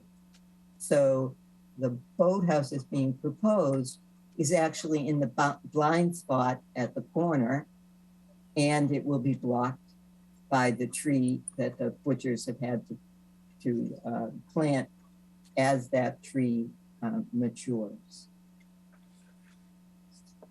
This is a composite. This is the butcher's property and the butcher's house. And this is the location of the Randon's Boathouse. The butcher's house is up at the top of foundation, top of first floor is elevation 18. The windows look to be about 3 feet above the floor, be about 21. We believe that that will look out over the peak of the roof in the boathouse in any event. So it really shouldn't be much of a problem. for them. We talked about the potential for making the building a little bit taller in case Ms. Randon needed to put the boat in the boathouse without unstepping the mast. That was a suggestion made by the salesman, the boat salesman that we were talking with about alternatives, whose wife also has the same condition that Ms. Randon has, and he knows how difficult it can get to unstep that mast. The mast is only 13 feet high. Assuming that the sidewall is now 8 feet, if we increase the sidewall height to 10 feet and kept the 12/12 pitch on the roof, that's all that we would have to increase that building height in order to get the boat inside with the mast step. We would have to change the door design. So then instead of the door running square across from sidewall to sidewall, so instead of running flat this way, the door would actually run up into the gable. And I know that's possible because in an office that I had in Barnstable Village, we had a bathroom with a door like that. So it really would not add significantly to the height of the building, even if we needed to do that. I know that there are other concerns that have come up about these buildings. One of the things that's happened to the larger boathouses along the shore in Osterville and Conduit is that over time they've got made over into cabanas or party shacks. And certainly the size of this building is not conducive to that, but we would suggest that in order to ensure that that never happened, the commission put a condition in the order that limited the structure to the storage of boats and boating equipment. This is the same sort of condition that the commission put into the SAMRA order. You could also require that the building be sided in either unpainted wood shingles that would weather to that background gray, or in warm gray siding to blend with the color of the native woods, and to keep the trim colors limited to white, gray, or black, to make sure that that building doesn't stick out aesthetically in the background. We would also suggest that you add a condition that prohibits the storage of fuels, toxic or hazardous materials, so that that would not become a problem in the event of a flood. And I'd be happy to try and answer questions that you might have. Thank you, Arlene. There is one public comment, an email comment from the abutter, from Linda and Ben Butcher, that Arlene was mentioning, and I'll go later, and then whether they want to say anything about their comment. And also Pete Sampu has sent out an email prior to the last meeting, and then we get continuous. So that email was also sent out as well. So Pete. You're muted, Pete. Okay, thank you for your patience. I got dogs barking here in the background on a regular basis. So Arlene, before I actually go into the letter that I posed, thinking that in my absence this was going to be decided, and by the way, I've mullined in, hope that was mentioned, George, last Tuesday. So Arlene, I thought I remembered from the very early parts that part of the justification for this this storage shed was so that Ms. Randon could haul the boat out in the event of a storm coming.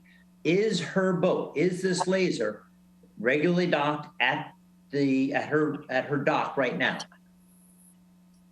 When the weather is good, Pete. This is a boat that you don't want to leave in the water when the wind is up or the weather prediction is bad. Right. So it's not expected. I mean, there's no indication here of a shift in use of this shed, so that every single time Ms. Randon wants to go out to sail, she's got to haul it out of the shed and get it down to the water? You know, if the weather is good for a long period, it might not be every time. If the weather is spotty, it might be every day that she uses the boat. Well, what does she do now?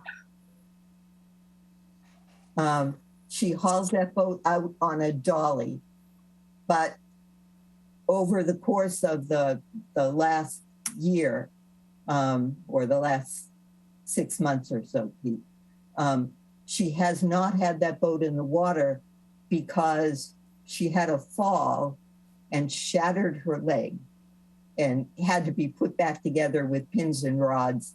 And in fact, later this week, she's going back in the hospital to have those pins and rods removed.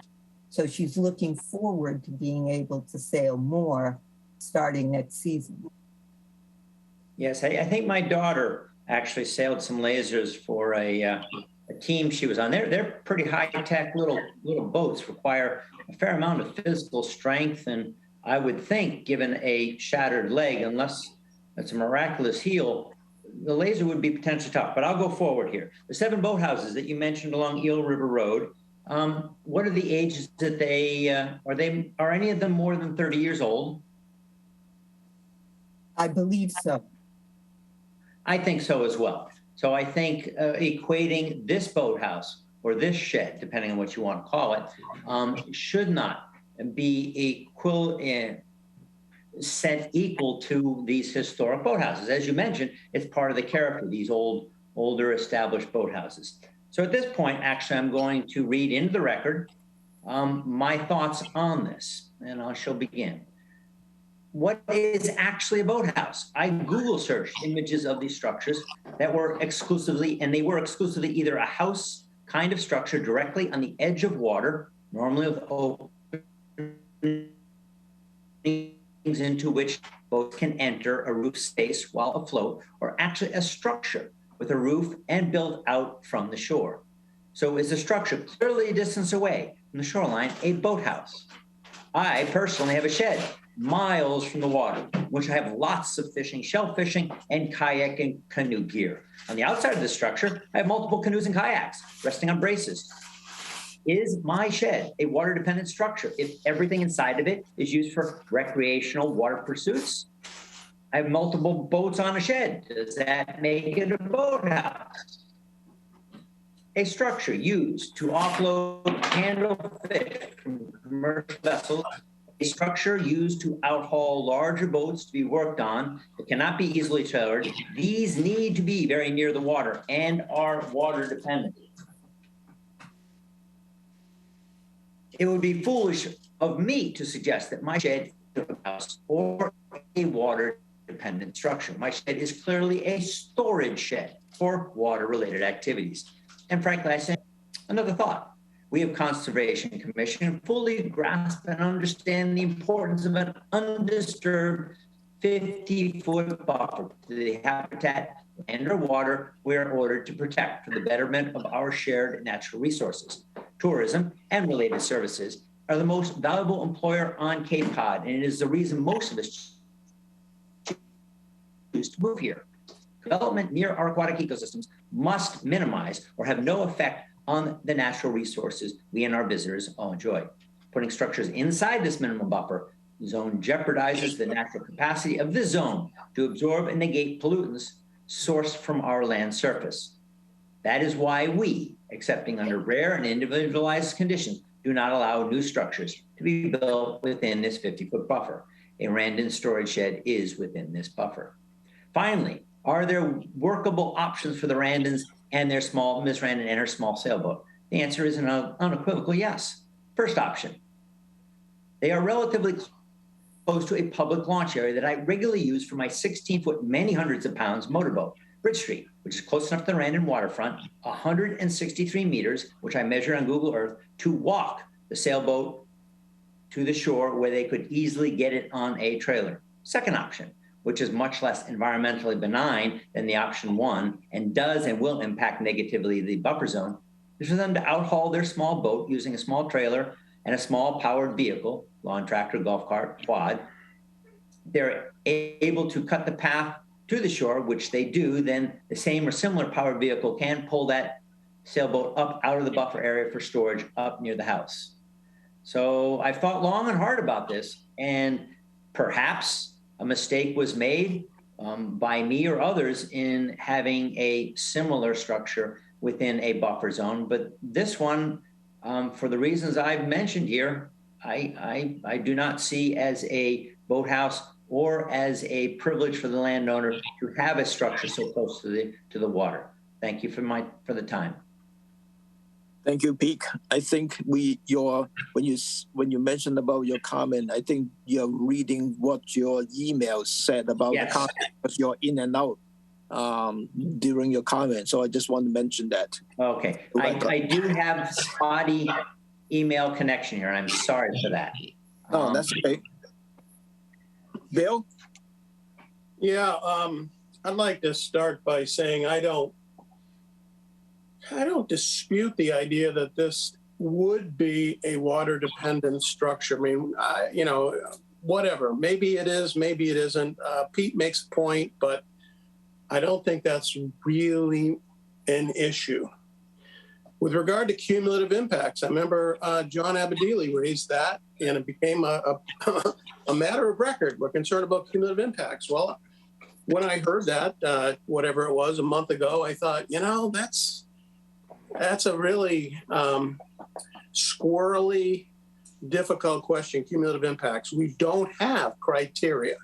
When have things risen to the point where we now have too many? You can't quantify it. And so it becomes, in the eye of the beholder, or does it become a matter of, what's the term? I'm talking when you basically you're just making it up, and then the court says, nah, you're just being too. What's the term? You know what I mean? Anyway, there's no way that we can hold you to. Oh, you're now at the point of cumulative impacts. However, we have seen, and we have seen tonight, we have seen projects that were built since the Wetland Protection Act went in. And the houses are built within 20 feet, 15 feet of the wetlands resources. And that's the way it was 20 years ago, 30 years ago, or what have you. And yet now we end up having our current regulations. And our current regulations are very protective of the 0 to 50 foot buffer. And I just want to say, out of Section 704-4, it says work should be avoided within the 50-foot buffer.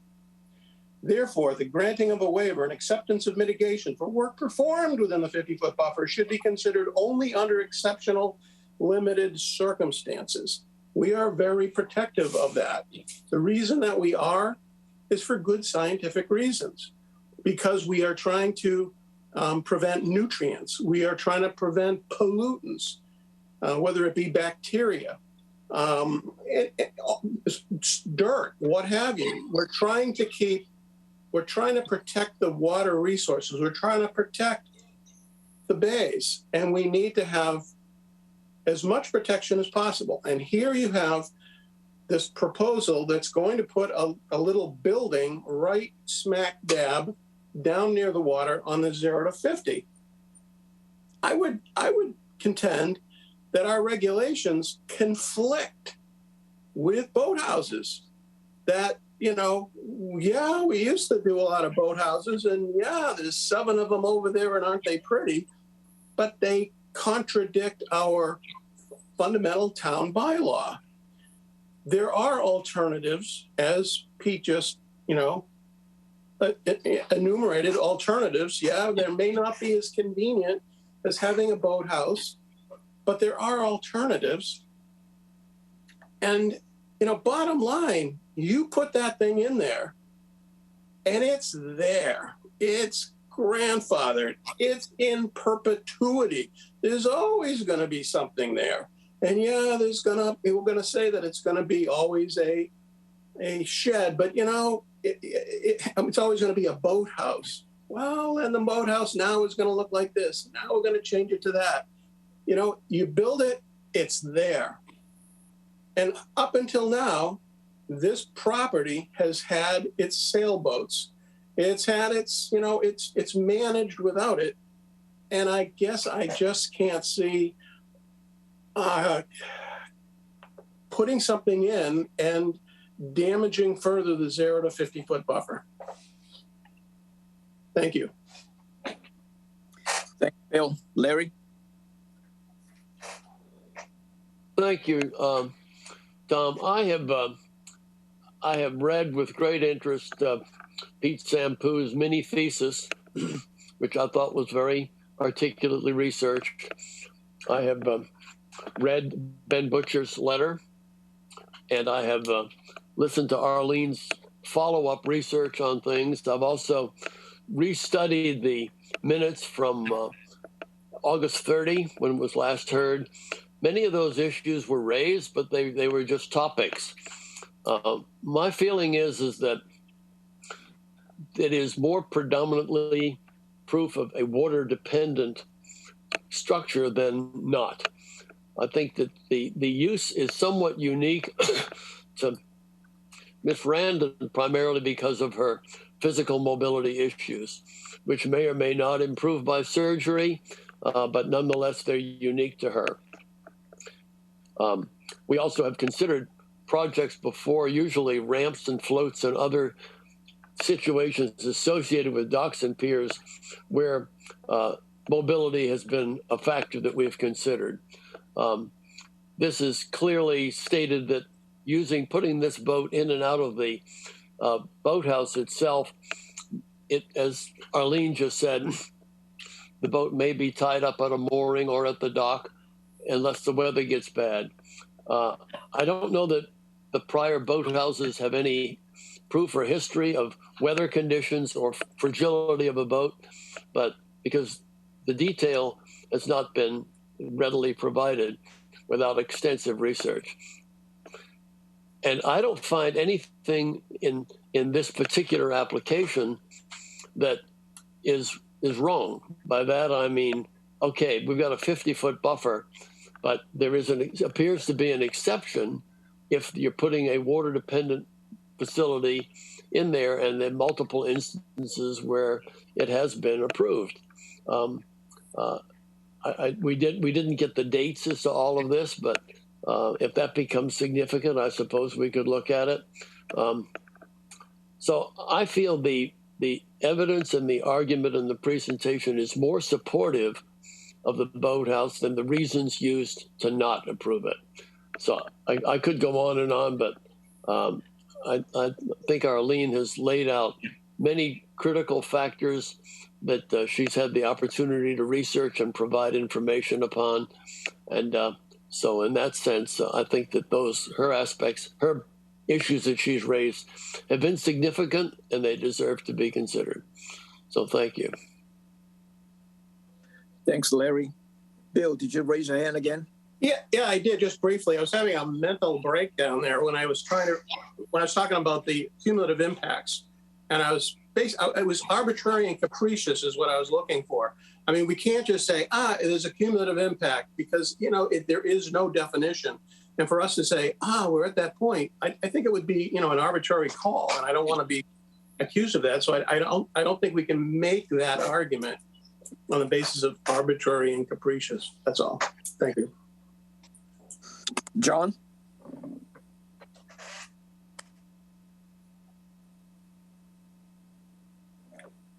John, unmute yourself. I was asking if we could go back to a full screen to start with. Yeah, we can hear you. Go back to full screen of what? Yeah, instead of sharing the diagram here. I just think for the purpose of the discussion, being able to full screen is a little bit better. That's all. Minor question. Thank you. Whoever did that, Arlene, you did that. Darcy did it. Thank her. Oh, okay. Thanks, Darcy. Kind of an interesting thing. Wasn't me. Sorry. I've been on the commission a while, and I'm struck by the fact that in the past, we have generally declared these, as Larry said, to be water-dependent facilities. And that, whether we like it or not, Bill, is an exemption within 704. It's a specific noted exemption from the preservation language that you quoted in the 0 to 50. You know, that's the way it is. That's the way the regulation has been for many years. The question I keep going back to is one raised by Peter, which is, you know, is a boat storage building a water-dependent facility? And I kept reading the regulation, the definition, Arlene, when it says, quoting from what you said, any structure or works associated with water-dependent industrial, maritime, recreation, education, or fisheries that, quote, must be located at or near the shoreline. Is it necessary for a storage building of boating equipment that must it be located within the 0 to 100? Must it be? Or can a boat storage facility be located outside of it? And clearly, Peter submitted evidence that said it's clear that it can be located outside of it. The argument here is because of the particular boat and because of the physical handicap of the applicant, it therefore must be located closer to the water.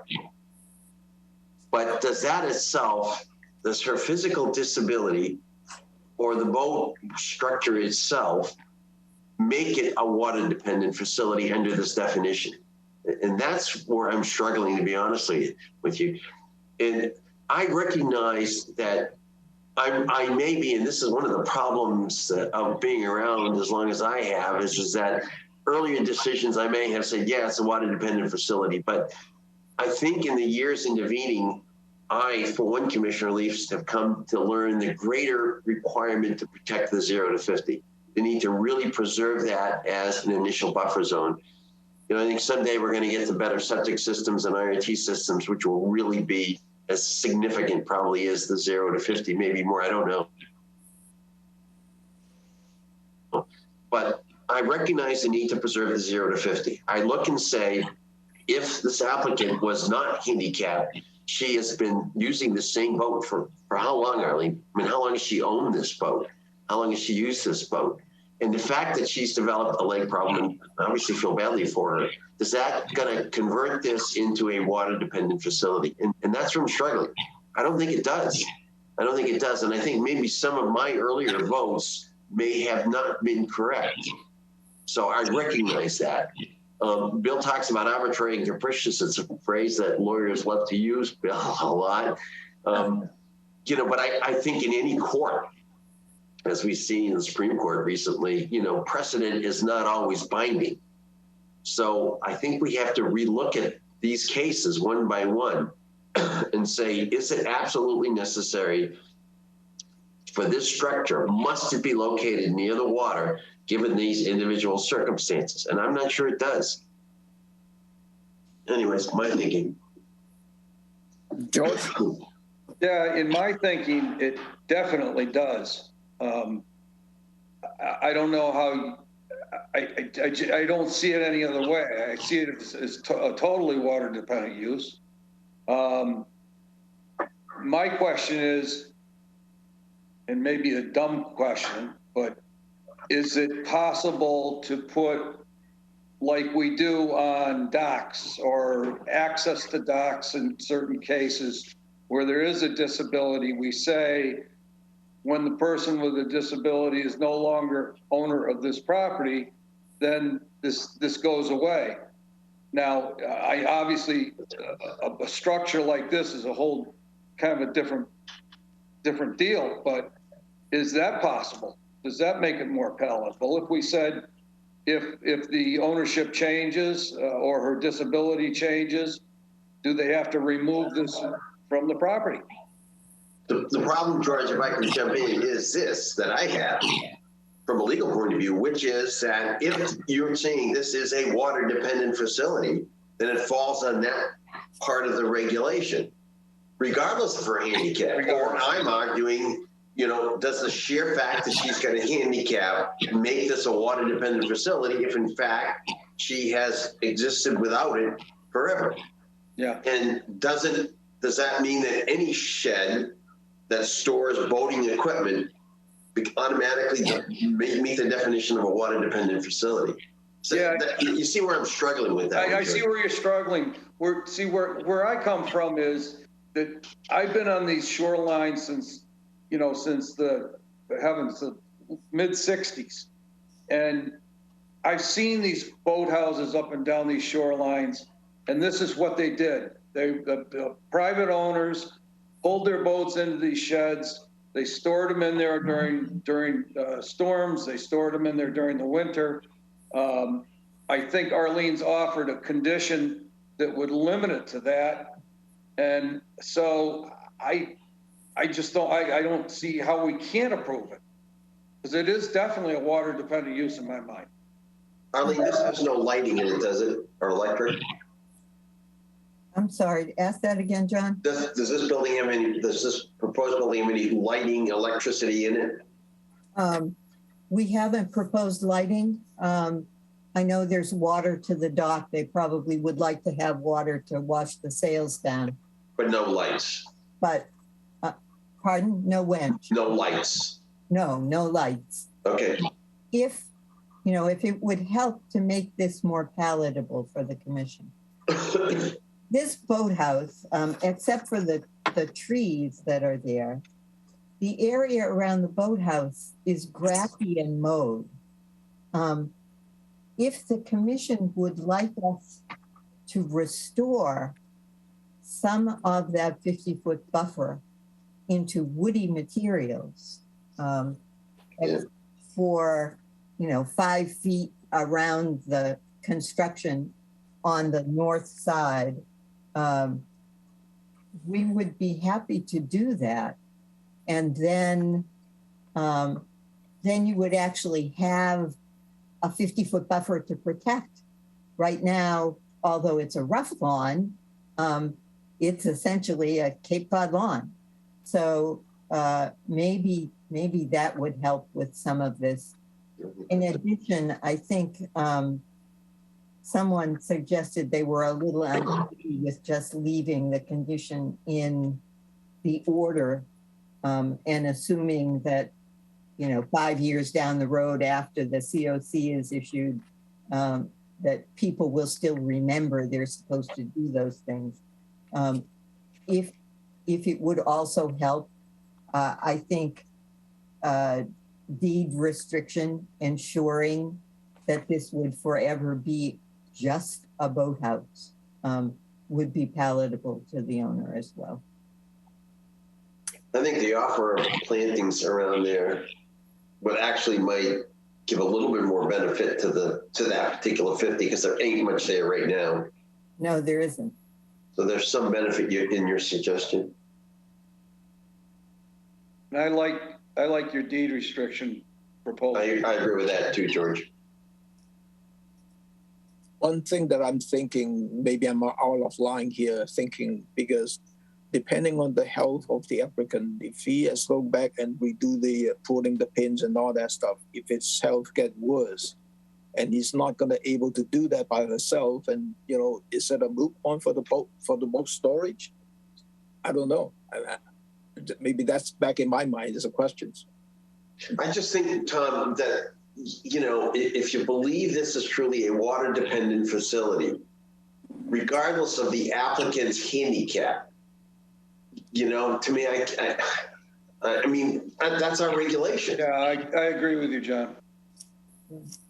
So the building itself with the ramp and the deck is 364 square feet.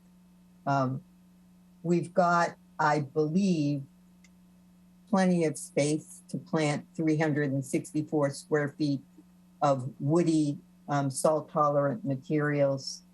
I would suggest that we start at the west end sort of adjacent to the water, but above the little back beach area, and work landward with that, leaving about 5 feet around the building so that if we needed to do some repairs ever, we could do that. And fill that in around, you know, convert the grass to woody shrubs. And we could give Darcy a plan that would show that planting program. I think it's fairly straightforward. Larry?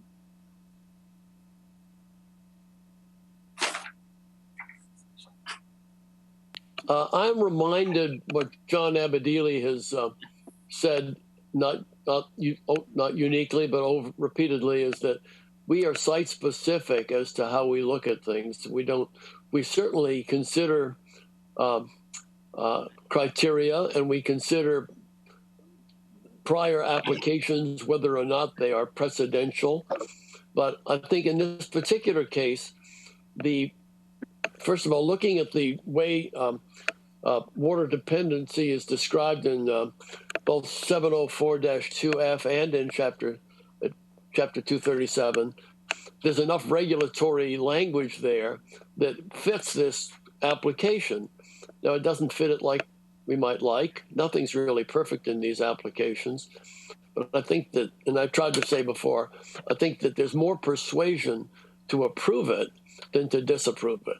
Now, does that make it right? I don't know. I think that oftentimes we are faced with these situations where, you know, what's the difference between 51% on one side or 49 on the other? But that's really not where we are. I'm just trying to bring in that concept again so that we can use that to support whichever way we may go. Pete? Okay, so most of you know my position on this, but I'll ask my fellow commissioners. One, I want to make sure that my full letter is on the record, and because there was difficulties with my transmission here from home. But a question I have for my fellow commissioners, is my canoe shed a water dependent structure? By the definition that's being applied here, it most certainly is, by at least some of my fellow commissioners.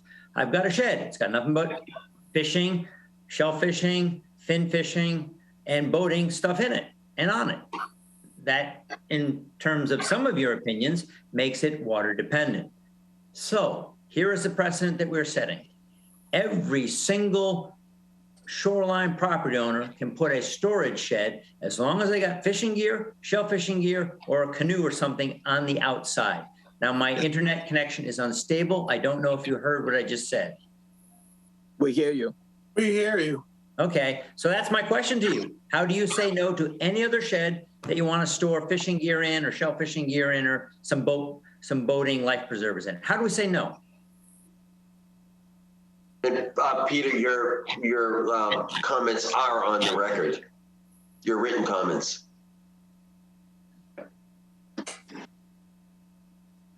Bill? Yeah, I'm new to this organization.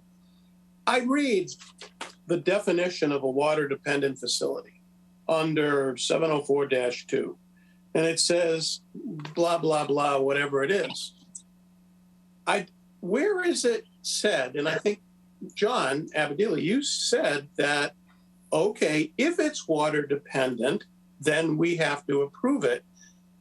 I mean, I only see in our 704 a definition, but where does it say that we simply have to accept this shed, as Peter would say, any shed that has water-related stuff? I mean, where does it say we have to?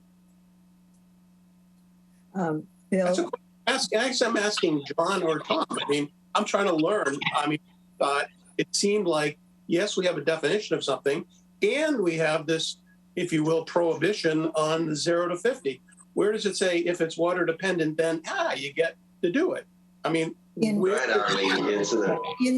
regulation, it's 704-6, and it says this regulation shall not be construed to preclude the following activities. And then down the list at the bottom, number 5, the construction of water-dependent facilities as defined in section F, which is the definition. Right. Thank you. That is what I wanted to know. Thank you. But it was a valid question, though. And I do think that there is a difference between what we're proposing here and Peach Shed. And the difference is created by the usage.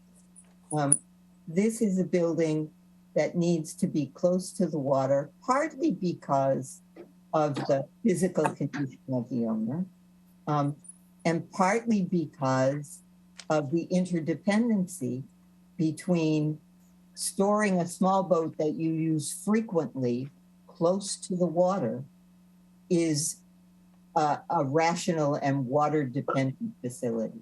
It's just, Pete's storage shed could be used for anything, and it's not on the water. He has it for his convenience.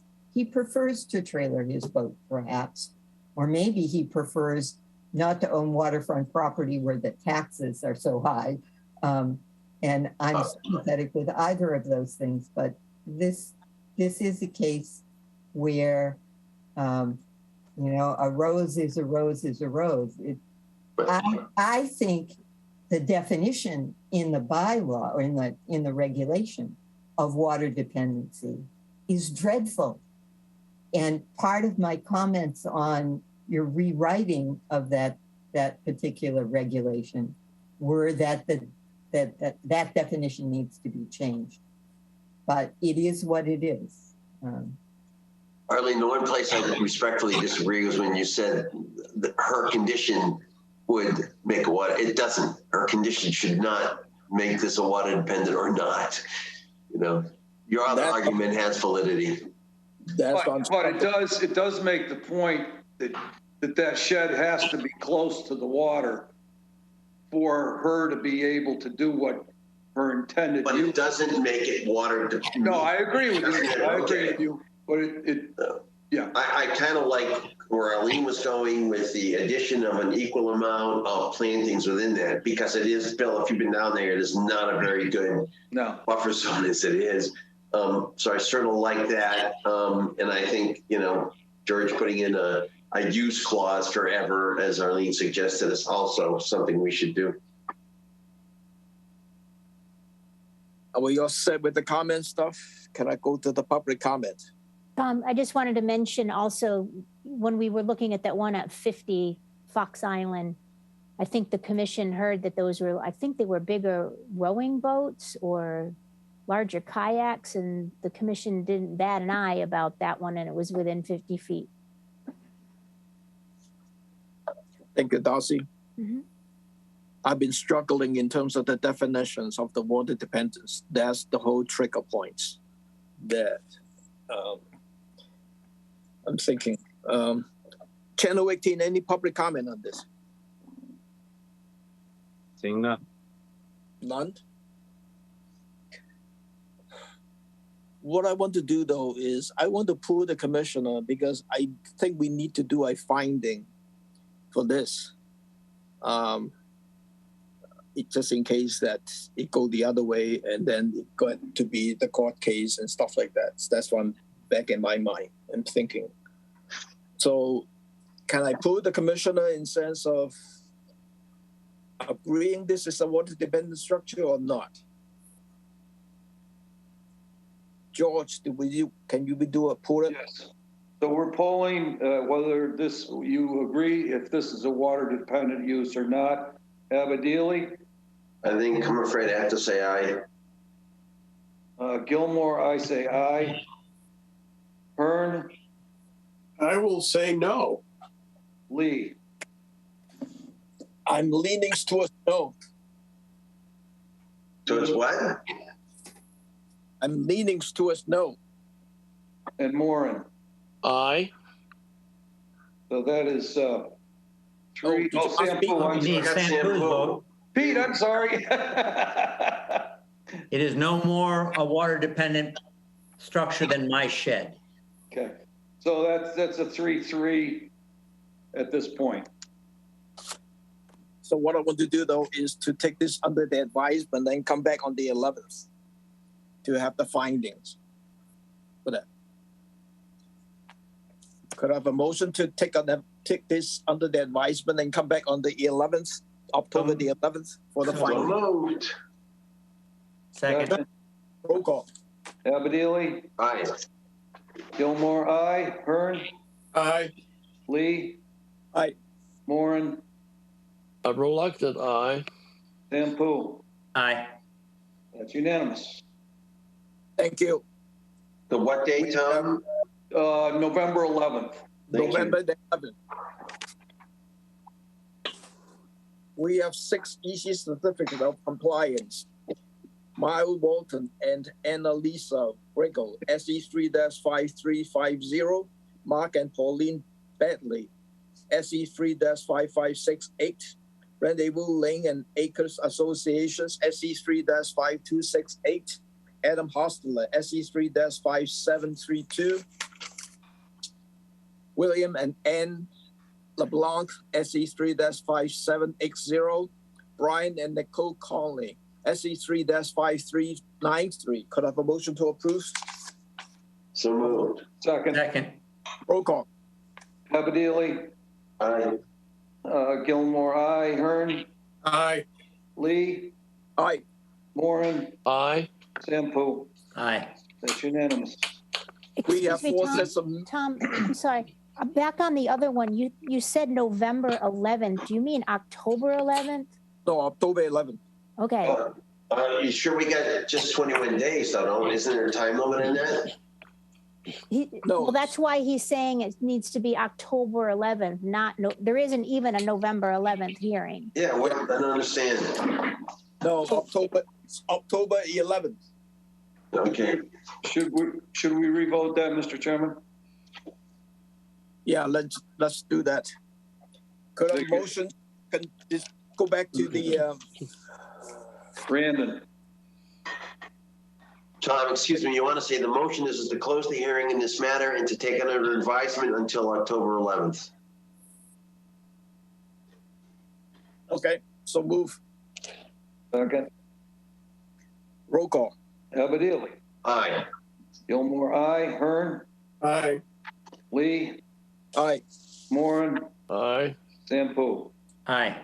That is unanimous. We have taken that under advisement until October 11th. Okay, thank you. We have 4 sets of minutes, May 10th, August the 9th, September the 6th, and September the 13th. I make a motion, Mr. Chairman, and we accept the minutes as written. Second. Roll call.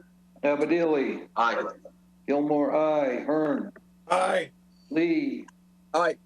Moran? Aye. Sampo? Aye.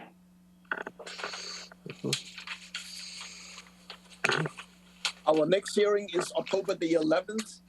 And on that same date, and I have scheduled some discussion among the commissioner on the redraft of this chapter 704. So keep that in mind. Tom, you've got a lot on October 11th though, because of that hearing we didn't have. I mean, this has already been from 3 o'clock to 8 o'clock at night. I mean, you know, I know I'm getting old. Yeah. I'd like somebody to disagree with that statement, but you know, are we? You're just thank you, Bill. There, John. I mean, are we pushing the commission too much for October 11th with all those rescheduled hearings plus a whole discussion on the? Just asking the question. We'll do whatever the chairman wants. We should push the 704 later. Let me rethink about the 704 for now, and I'll email it out. Yes. Okay. Yeah. Could I have a motion to adjourn? So moved. So moved. Second. Abadili? Aye.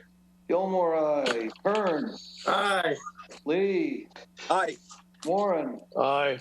Sampo? Aye. We are adjourned at 7:54.